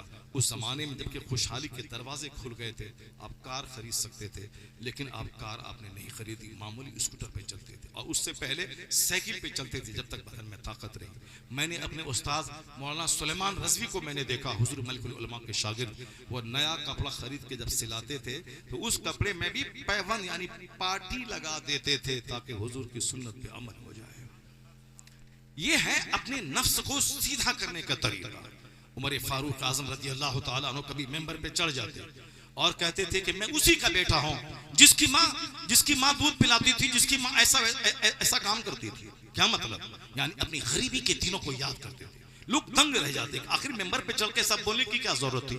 लेकिन जब पूछते थे तो आप कहते थे मेरे नफ्स में ऐसा आ गया था कि मैं खलीफतुल मुस्लिमीन हूं, इस नफ्स को सजा देने के लिए मैंने ऐसा जुमला बोला। ये बुजुर्गाने दिन की कहानियां हैं। और हम लोगों का घमंड ऐसा है कि मकान बना लो तो घमंड, गाड़ी खरीद लो तो घमंड, थोड़ा सा दरवाजे पे गार्डन फुलवारी लगा लो तो घमंड, बच्चे को थोड़ी खूबसूरती मिल गई तो घमंड। हम लोग घमंड का पुतला है, जबकि हुजूर ने क्या फरमाया है? ला यदखुलुल जन्नह मन कान फी क़ल्बिही मिस्क़ाल ज़र्रतिन मिन किब्र, वह शख्स जन्नत में नहीं दाखिल होगा जिसके राई के बराबर जिसके सीने में घमंड हो, राई तोड़ी राई के बराबर घमंड हो, वो जन्नत में दाखिल नहीं होगा। साहबे कराम में से किसी ने पूछा, हुजूर इन्नर रजुल युहिब्बु अन यकूना सौबहु हसनन व नअलहु हसना, एक आदमी की तमन्ना है कि मेरा कपड़ा अच्छा हो, मेरा जूता अच्छा हो, क्या सरकार ये घमंड में दाखिल है? अगर हुजूर हाँ कह देते तो अच्छा कपड़ा पहना मेरे लिए हराम हो जाता, अच्छा जूता पहना मेरे लिए हराम हो जाता। लेकिन नहीं, रहमते दो आलम अलैहिस्सलाम क्या फरमाते हैं? नहीं, लाला इन्नल्लाह जमीलुन युहिब्बुल जमाल, अल्लाह जमील है, खूबसूरती को पसंद फरमाता है। क्या मतलब? अच्छा कपड़ा पहनो, अच्छा जूता पहनो, अल्लाह ने दिया है अच्छी घड़ी पहनो, ये हराम नहीं है, पहनो, मगर घमंड क्या है? अल किब्र बतरुल हक व गम्तुन नास, यानी हक बात नहीं मानना। बड़ा समझाने वाला आ गया, हक बात नहीं मानना और दूसरों को हकीर समझना, ये घमंड है। बुलेट पे चलने के बाद स्प्लेंडर प्लस पे चलने वाले को हकीर समझना, ये घमंड है। घमंडी जन्नत नहीं जाएगा। तो मंजिला मकान बनाने के बाद फूस में रहने वाले को हकीर समझना, ये घमंड है। घमंडी जन्नत नहीं जाएगा। 2-4-10 लाख कमाने के बाद मजदूरी करने वाले को हकीर समझना, ये घमंड है, और ये घमंडी जन्नत नहीं जाएगा। ला यदखुलुल जन्नह मन काना फी क़ल्बिही मिस्क़ालु ज़र्रतिन मिन किब्र, राई बराबर जिसके सीने में घमंड रहा वो जन्नत में नहीं जाएगा। अच्छा कपड़ा पहनना घमंड नहीं है, अच्छा जूता पहनना घमंड नहीं है, अच्छी गाड़ी खरीदना घमंड नहीं है, अच्छा मकान बनाना घमंड नहीं है। ये दिल को साफ रखना ये जरूरी है। दिल में अगर आ गया कि मैं उससे अच्छा हूं, ये घमंड है। अगर कोई हक समझा रहा है तो उसकी बात को नहीं मानना, ये घमंड है। सर मोड़ लेना, नहीं साहब हम तुमसे ज्यादा जानते हैं, ये घमंड है। और आजकल समाज में जिससे भी मिले, वो चाहे कलवा हो, चाहे वो जाहिल दी ग्रेट हल जोतने वाला चरवाहा हो, वो भी बोलता तुमसे ज्यादा हम जानते हैं, तुमसे ज्यादा हम जानते हैं। ये चरवाहा हल जोतने वाला, सारी जिंदगी गाय चराने वाला, ये भी बोलता है कि हाँ हमको मत समझाओ हम बहुत जानते हैं, हमको मत समझाओ हम बहुत जानते हैं। ये सारी बातें बिहार में बहुत ज्यादा है। दूसरे स्टेट्स में जहाँ इल्म आ गया, तरक्की आ गई, वहां लोगों का देख देख करके तो अखलाक लोगों को आ गया, मगर बिहार में खास करके ये टेढ़ापन बहुत ज्यादा है, खास करके देहातों में बहुत ज्यादा टेढ़ापन। इसलिए गांव देहात में सब खा रहे हैं, जी रहे हैं, बस सब नफरतों में जी रहे हैं। लोग कबीले के नाम पे टूटे हैं, धर्म या कबीले के नाम पे टूटे हैं, पीर के नाम पे टूटे हैं, बिरादरी के नाम पे टूटे हैं। मैं मलिक, ये अंसारी, मैं शेख, ये जोलाहा, मैं पठान, और साहब ये नदाफ। जिस इस्लाम ने सबसे बड़ा काम जो किया है, ये नस्ली इम्तियाज को मिटाया है। और ये बात मैं नहीं कहता, हम लोग तो कहते ही हैं। ये बात दो काफिरों के बड़े रहनुमा की मैं मिसाल देता हूं। ये दोनों हाईली क्वालिफाइड, एक हिंदुस्तान की सरोजनी नायडू, जो हिंदुस्तान की बहुत बड़ी शायरा, बहुत बड़ी पॉलिटिकल लीडर, उसने दिल खोल के रख दिया इसी निजाम को देखकर। वो कहती हैं, I have been struck over again and again to see this indivisible unity of Islam. When the azan is sounded, the worshippers are gathered, the peasant and the king stand side by side together. The best embodiment of democracy can be seen 5 times a day in the mass. जरा गौर से सुनिए, वह हिंदू औरत क्या कहती है, qualified औरत, जिसकी किताबें यूनिवर्सिटी में चलती हैं, और जो हिंदुस्तान के एक बड़ी पॉलिटिकल लीडर थी। वो कहती हैं कि मैं मुसलमानों की मस्जिदों में जब नमाज का सिस्टम देखती हूँ तो मैं हैरत में पड़ जाती हूँ कि किस तरह डेमोक्रेसी का सिस्टम मस्जिद में है। अमीर, गरीब, काला, गोरा, बादशाह, किसान, सब एक सफ में खड़े होकर नमाज अदा करते हैं। वो कहती हैं कि the best embodiment of democracy can be seen 5 times a day in the mass. जमहूरियत का शानदार नमूना 5 वक्त मुसलमानों की मस्जिदों में देखने को मिल जाता है, जहां एक सफ में खड़े हो गए महमूद अयाज, न कोई बंदा रहा न कोई बंदा नवाज। आज भी बाहर में नदाफ, जोलाहा, मलिक, शेख, पठान, ये मस्जिद से बाहर है, मगर मस्जिद के अंदर में अगर नदाफ, जोलाहा, कोई फकीर का बच्चा अगर इमाम के पीछे अगली सफ में बैठ गया, अगर कोई सैयद साहबी मस्जिद में घुस जाए, वो नदाफ अगर खुद से उठ के जगह खाली कर दे वो अलग बात है, मगर कोई सैयद और पठान की नानी मरे कि उसको वहां से उठा के वह बैठ जाए, वो सारे मुसलमानों की निगाहों में जलील हो जाएगा। अगर ऐसा कदम उठाएगा, अव्वलन तो ऐसा उठाएगा नहीं। अगर मस्जिदें भरी हैं, खान, पठान, सैयद जो भी आया, वो मस्जिद के बाहर जहां मुसलमानों की चप्पल खुली है, नमाज खड़ी हो गई है, वो वही मुसल्ला बिछा के वो खड़ा हो जाता है। अमीर, गरीब, सैयद, पठान, जोला, नदाब, सब एक सफ में मस्जिद में खड़े हो जाते हैं। ये है जिसको, जिस नजारे को देखकर सरोजनी नायडू रोक नहीं सकी, अपने आप को कह उठी। जमहूरियत का, डेमोक्रेसी का शानदार नमूना मस्जिदों में देखने को मिल जाता है। वो आगे कहती है, you find in London an Indian and Algerian and तुर्क। वो कहती हैं कि लंदन में तुर्की, इंडियन, अल्जीरियन सब पहुंचते हैं, मगर इंग्लैंड में जब जबान अलग है, मुल्क अलग है, काम अलग है, लेकिन नमाज का जब टाइम आता है, ये तुर्की, अल्जीरियन, इंडियन सब एक सफ में खड़े होकर के नमाज अदा करते हैं, जैसे हरम में, अरफात में आज भी। तो लोग कहते हैं, वह लोग कहते हैं कि यह देखिए, इख्तलाफात की सारी दीवारें टूट गई, आदम की औलाद को कानून मुस्तफा ने भाई भाई बना दिया। और फिर एक तो हिंदुस्तान के स्कॉलर हो गई, एक स्कॉलर बहुत बड़े हैं, ट्वाइन बी, वो लिखते हैं कि अमेरिका में शराब पर 2 बार पाबंदी लगाई गई, मगर दोनों बार गवर्नमेंट ने उस पाबंदी को तोड़कर उसको आम करना पड़ा, क्योंकि जब पाबंदी लगाई जाती थी तस्करी बढ़ जाती थी और चोर दरवाजे से शराब का कारोबार बढ़ जाता था। लोगों का इतना प्रोटेस्ट होता था कि मजबूरन गवर्नमेंट को शराब से पाबंदी हटानी पड़ी। जैसे बिहार में शराब पर पाबंदी है, चोर दरवाजे से पुलिस वाले, ऑफिसरान, आम नेता इस कदर शराब पीते हैं कि साहब तमाम चेक पोस्ट पे हमेशा कुछ न कुछ खबरें आती रहती हैं कि साहब डिक्की में तो यहाँ तो वहाँ, और चोर दरवाजे से खेत के जरिए नेपाल के बॉर्डर से शराब आ रही है। पाबंदी है, फिर भी शराब लोग पी रहे हैं। आर्नल्ड ट्वाइन बहुत बड़े स्कॉलर हैं, वो लिखते हैं कि शराब पर पाबंदी लगाई गई मगर कंट्रोल नहीं हासिल किया जा सका, शराब रुक नहीं पाई और नस्ली इम्तियाज। अमेरिका में जबरदस्त जंग है गोरे और काले में, जहां काले को मौका मिलता गोरे को ज़बह कर देते। अगर आपको याद है तो आज से 25 साल पहले बिहार में इस कदर ये जंग थी गोरे और काले की, माओवादियों की। यानी जब दलितों को मौका मिलता तो अब राजपूतों की बस्ती पर हमला करके 50-60 राजपूतों को ज़बह कर देते थे। मैं जहानाबाद में रहता था, मेरे बाजू में 10 किलोमीटर दूरी पे एक ब्राह्मणों की बस्ती थी। पता चला कि माओवादी गांव में घुसे, अब 50 ब्राह्मणों को बिल्कुल जानवर की तरह काट के रख दिया, सबको काट के रख दिया। और हमारी मस्जिद के सामने से लालू यादव की गाड़ी, नरसिंह साहब, राहुल की गांधी की अम्मी और सोनिया गांधी, ये सब आज से 25 साल पहले की बात है, वो सारी गाड़ियां गुजरी। और उनको जब मौका मिलता इन दलितों की बस्ती पे हमला करता, आग लगाता, सबको जला देता। अभी ये सारे हालात खत्म हो गए हैं। नस्ली इम्तियाज अफ्रीका में, नस्ली इम्तियाज अमेरिका में, खास करके तरक्की याफ्ता मुल्क है। आज भी सुनते होंगे गाहे बगाए के एक बाहर लाइसेंसी रिवॉल्वर सारे लोग रखते हैं। और सुनते होंगे कि महफिल सजी थी, शादी की तकरीब थी, एक बंदा आया और बिल्कुल रिवॉल्वर से वो 10 आदमी को भून डाला। क्यों? ये नस्ली इम्तियाज, यानी वो हमको हकीर समझता था। अब हमारे पास गन है, हम उसको मार देंगे। हजार तरक्की के बावजूद नस्ली इम्तियाज, ये कबायली जंग, ये रंग और नस्ल का झगड़ा आज भी अमेरिका में ज्यादा है। आर्नल्ड ट्वाइन भी लिखते हैं, ये दोनों फील्ड में इस्लाम ने जो जबरदस्त कारनामा अंजाम दिया है, सारी दुनिया को उसकी तकलीद करनी चाहिए और इस्लाम को अपने यहाँ नाफिज करना चाहिए। अरब के लोग शराब के इतने आदी थे, पानी कम शराब ज्यादा पीते थे। शराब घड़े में, बोतल में भरी रहती थी, लेकिन जैसे ही इस्लाम आया, इस्लाम के पैगंबर ने शराब को हराम करार दिया।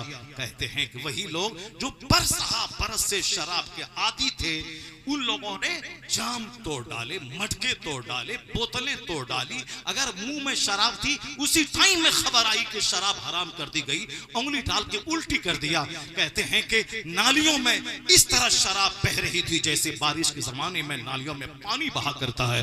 कहते हैं कि जो लोग गर्दन तक शराब नोशी में धंसे थे, यानी शराब पीना, महफिलें सजाना, बड़ाई का खुतबा पढ़ना, मैं बड़ा, यहाँ तक कि कुरान में आया है।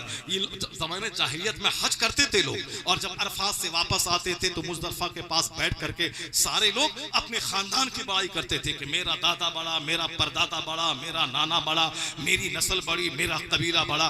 ये इसीलिए आज है कि अब जब अरफात से जब आगे बढ़ो, मुजदलिफा में खूब अल्लाह की तस्बीह बयान करो, खूब बोलो अल्लाहु अकबर ला इलाहा इल्लल्लाह। यानी दौरे जाहिलियत के इस रीत को तोड़ने के लिए सदाए तकबीर बुलंद करने का पैगाम दिया गया। खूब अल्लाहु अकबर की सदाएं बुलंद की जाएं, क्योंकि उसी जगह बैठ के वह लोग अपने बाप दादा की बड़ाई बयान करते थे। कहते हैं कि यह लोग अपनी नस्लों पे फख्र करने वाला, मामूली बात पे हजारों को ज़बह कर देने वाला, अगड़ी पिछड़ी की जंग में सारा अरब डूबा था, शराब में डूबा था, और कबायली जंग और नस्ली जंग में डूबा था। इन दोनों चीजों को इस्लाम के पैगंबर ने इस तरह उखाड़ के फेंक दिया कि बरस का शराबी एक एक बूंद से नफरत करने लगा, और अपने से कालों को हकीर समझने वाला काले को अपना इमाम बना के उसके पीछे नमाज पढ़ने लगा। 5 वक्त नमाज है और एक दस्तरखान पर बैठकर काले गोरे सब खाने लगे। यहाँ तक कि मक्का का मुहाजिर, मदीने का अंसार, ये दोनों एक साथ मिलकर जब खाने लगे और एक साथ में जब नमाज पढ़ने लगे, अरब से नस्ली इम्तियाज का खात्मा हो गया, अरब से शराबनोशी का खात्मा हो गया। वो कहते हैं it is the crime need of the time. Arnold twine भी कहती है वक्त की चीखती हुई जरूरत है कि इस्लाम को नाफिज किया जाए, जिसको गन और कोर्ट और कचहरी और कानून के जरिए जिस चीजों को खत्म नहीं किया गया, इस्लाम के आने के बाद वो चीजें खत्म हो गई। वो मिसाल पेश करते हैं कि जैसे अरब की जमीन शराब से पाक हो गई, इस्लाम में वो ताकत है। और जैसे आज भी मस्जिदों में नस्ली इम्तियाज खत्म, शेख, सैयद, पठान, जोलहा, नदाब, मंसूरी, साफी, धोबी, सबका फर्क मिट जाता है मस्जिदों में। काश वही मस्जिद के बाहर भी वही सिस्टम नाफिज हो जाए, तो फिर समाज में मोहब्बत की नदी बह जाएगी, मोहब्बत के दरिया बह जाएंगे। जरूरत है कि सिर्फ सुना नहीं जाए, प्रैक्टिकल में अपनी जिंदगी में उसको अमल किया जाए। कैसे कैसे लोग, कैसे कैसे लोग थे। जरा गौर से सुनिए वो कहानी, वो बात जो मैंने छेड़ी थी कि ऐसे सबको नहीं मिलता है। बनी इसराइल का वह नेक शख्स खेत खरीदा और जब हल जोतने गया तो खजाने की हांडी सोने चांदी से भरी हुई मिली। अब वो उस खेत वाले के पास गया, बोला कि हे भाई, मैंने खेत खरीदा है, हांडी नहीं खरीदी है, इसलिए खजाने की हांडी तुम्हारी। नहीं बोलेगा सुभान अल्लाह। खत्म करते हैं तकरीर। तकरीर करने के लिए 2 बजे का टाइम होता है, तकरीर करने का टाइम है 10 से 12 बजे के बाद नात सुनिए, हदीस कुरान सुनने का टाइम। वो तो आप लोग जबरदस्त तरीके से सुन रहे हैं, इसलिए से मैं सुना भी रहा हूं, वरना ये वक्त है दूसरा काम करने का। तकरीर करने का टाइम है 9 से लेकर 12 के बीच में। जलसा को अट्रैक्टिव बनाइए, पुरकशिश बनाइए और मीनिंगफुल बनाइए। 2 घंटे का जलसा हो, बिल्कुल खचाखच, सारे लोग भरे रहें, हदीस कुरान का पैगाम पहुंचे, उसको लोग सुने, मस्त होकर अपने घर चले जाएं, अपनी जिंदगी में इंप्लीमेंट करने की कोशिश करें, ताकि फिर अगर कल महफिल सजे तो लोग यह ना कहे कि कल गए थे, हमारी नींद खराब हो गई, हमारा कारोबार चौपट हो गया, आज भी जाएंगे तो हमको कौन खिलाएगा। नहीं, महफिल हो, दिन की महफिल, जुमा की महफिल, और रात में भी 12 से पहले की महफिल, ताकि महफिल के बाद 5 घंटे सोने के बाद सुबह बंदा फजर पढ़ के खेत चला जाए, स्कूल चला जाए, कॉलेज चला जाए। यानी जलसा को बोझ न समझा जाए। आज जलसे उजड़ क्यों गए? क्योंकि हमारा निज़ाम है 12-1-2 बजे तक नात सुनना, उसके बाद मौलाना साहब को बुला देना, जब कुर्सी को तुम तकरीर सुनाओ, फिर उसके बाद शिकायत लेके बैठ जाना, तकरीर नहीं जमी, मजमा नहीं रुका। ये बताइए 4 घंटे 5 घंटे से नात सुन के रहेगा, वो क्या रुकेगा? आदमी है कि नहीं, क्या है वो? उसके पेशाब है, पखाना है, नींद का गलबा है। हम लोग तो डेली जागते हैं, चलो ठीक है, हम हालांकि कई दिन से नहीं सोए हैं, अभी भी सिर्फ 10 मिनट आंख लगी होगी कि चलिए हुए, क्योंकि उसके बाद गए तो वहाँ कुछ फोन से बातें थी, कुछ टिकट बनाना है, कुछ फिर इशा की नमाज पढ़नी है, उसके बाद सब फारिग होकर जैसे बिस्तर पे लेटे 10 मिनट नहीं सोए होंगे कि बस पैर दबाना शुरू किया और आ गए। कई दिन से ठीक से नहीं सोए, नींद का खुमार, बैठे थे लग रहा था कि गिर जाएंगे। लेकिन उसके बाद जब ये हदीस रसूल की बरकत है कि जब मैं सुना रहा था तब बीत के घंटा 1.5 घंटा हो गया, अब बिल्कुल जैसे कोई ताज़ा दम होकर तैयारी करके आया हो, उस हिसाब से बोल रहा हो। नहीं, कई दिन से नहीं सोया हो। परसों बनारस में सर में चक्कर आ गया तकरीर करते हुए, जो कई दिन से नहीं सोया था, मगर चक्कर आज थोड़ी देर के लिए तो आया, उसके बाद फिर 1.25-2 घंटे की तकरीर मैंने किया उसी हालत में। कोई दूसरा मौलवी होता तो तकरीर नहीं करता, चूंकि चक्कर आया, समता मर जाएंगे कारिजुल्लाह की तरह। लेकिन मैंने अपने आप को संभाला, उसके बाद फिर 1.25-2 घंटे की तकरीर हुई। उसके बाद से हम चलो हमारी आदत है हम जागने, मगर आप लोग तो डेली नहीं जागते हैं, आप लोग तो कभी कभी जागते हैं। जब आप लोगों को आदत नहीं है तो आप लोगों की आदत के मुताबिक 12 से पहले 2 घंटे की महफिल सजे। कोई जरूरी नहीं कि सुबह तक क्या होता रहे, नहीं, 2 घंटे की महफिल हो, इस कुरान सुने, लोग घर चला जाए। सिस्टम चेंज करना होगा, बदलना होगा, मकसद हयात तय करना होगा। वो बंदा गया, बोला भाई साहब मैंने खेत खरीदा है, खेत में हांडी निकली है, ये हांडी तुम्हारी है। क्या बात है? कोई बोलेगा? हम में से करोड़ों में से कोई नहीं बोलेगा। यहाँ तो दीवार फूरज के पैसा निकालने वाला आदमी। किसी घर में आग लगती है तो लोग वहाँ राख हटा के सोचता है कि यहाँ से चांदी का टुकड़ा निकल जाए। किसी के खेत में जाके सोचता है कि वहां से सोना निकल जाए। ये सोच रखने वाला आदमी, जरा देखिए आला सोच का, मैंने खेत खरीदा है, हांडी नहीं, हांडी तुम्हारी है। इधर जब था उधर से भी नहले पे दहला ठोक दिया उसने। क्या कहा भाई साहब मैंने खेत बेचा और जो कुछ खेत में है सब तुम्हारा। सुभान अल्लाह, सुभान अल्लाह, जरा जोर से बोले सुभान अल्लाह। उसी समाज में बरकत है, उसी समाज में रहमत है। वहां नमक रोटी खा के भी सब बादशाहों जैसी नींद लेते हैं। आप ही के समाज में आज से 50 साल पहले हम लोग बचपन में जब मेहमानी जाते थे तो किस तरह मुश्किल से लोग अंडा और मुर्ग और रोटी और चावल लोग तैयार करते थे, परेशानी के आलम में। साहिबे खाना के यहाँ कुछ नहीं है, हम लोग गरीब थे उस टाइम में बचपन में। वहाँ मगर मेहमान इतने आते थे कि जो दोस्ती लगाने में माहिर, मदरसा पढ़ने के वहाँ से आए, वहाँ के समाज के किसी आदमी को ले आया, स्कूल गए, स्कूल से मास्टर को ले आया, जबकि कुछ नहीं था। आज सब कुछ मौजूद है, घर में चावल है, दूध है, अंडा है, सेब है, अनार है, सब कुछ मौजूद है, फ्रिज भरा हुआ। मेहमान ही नहीं है।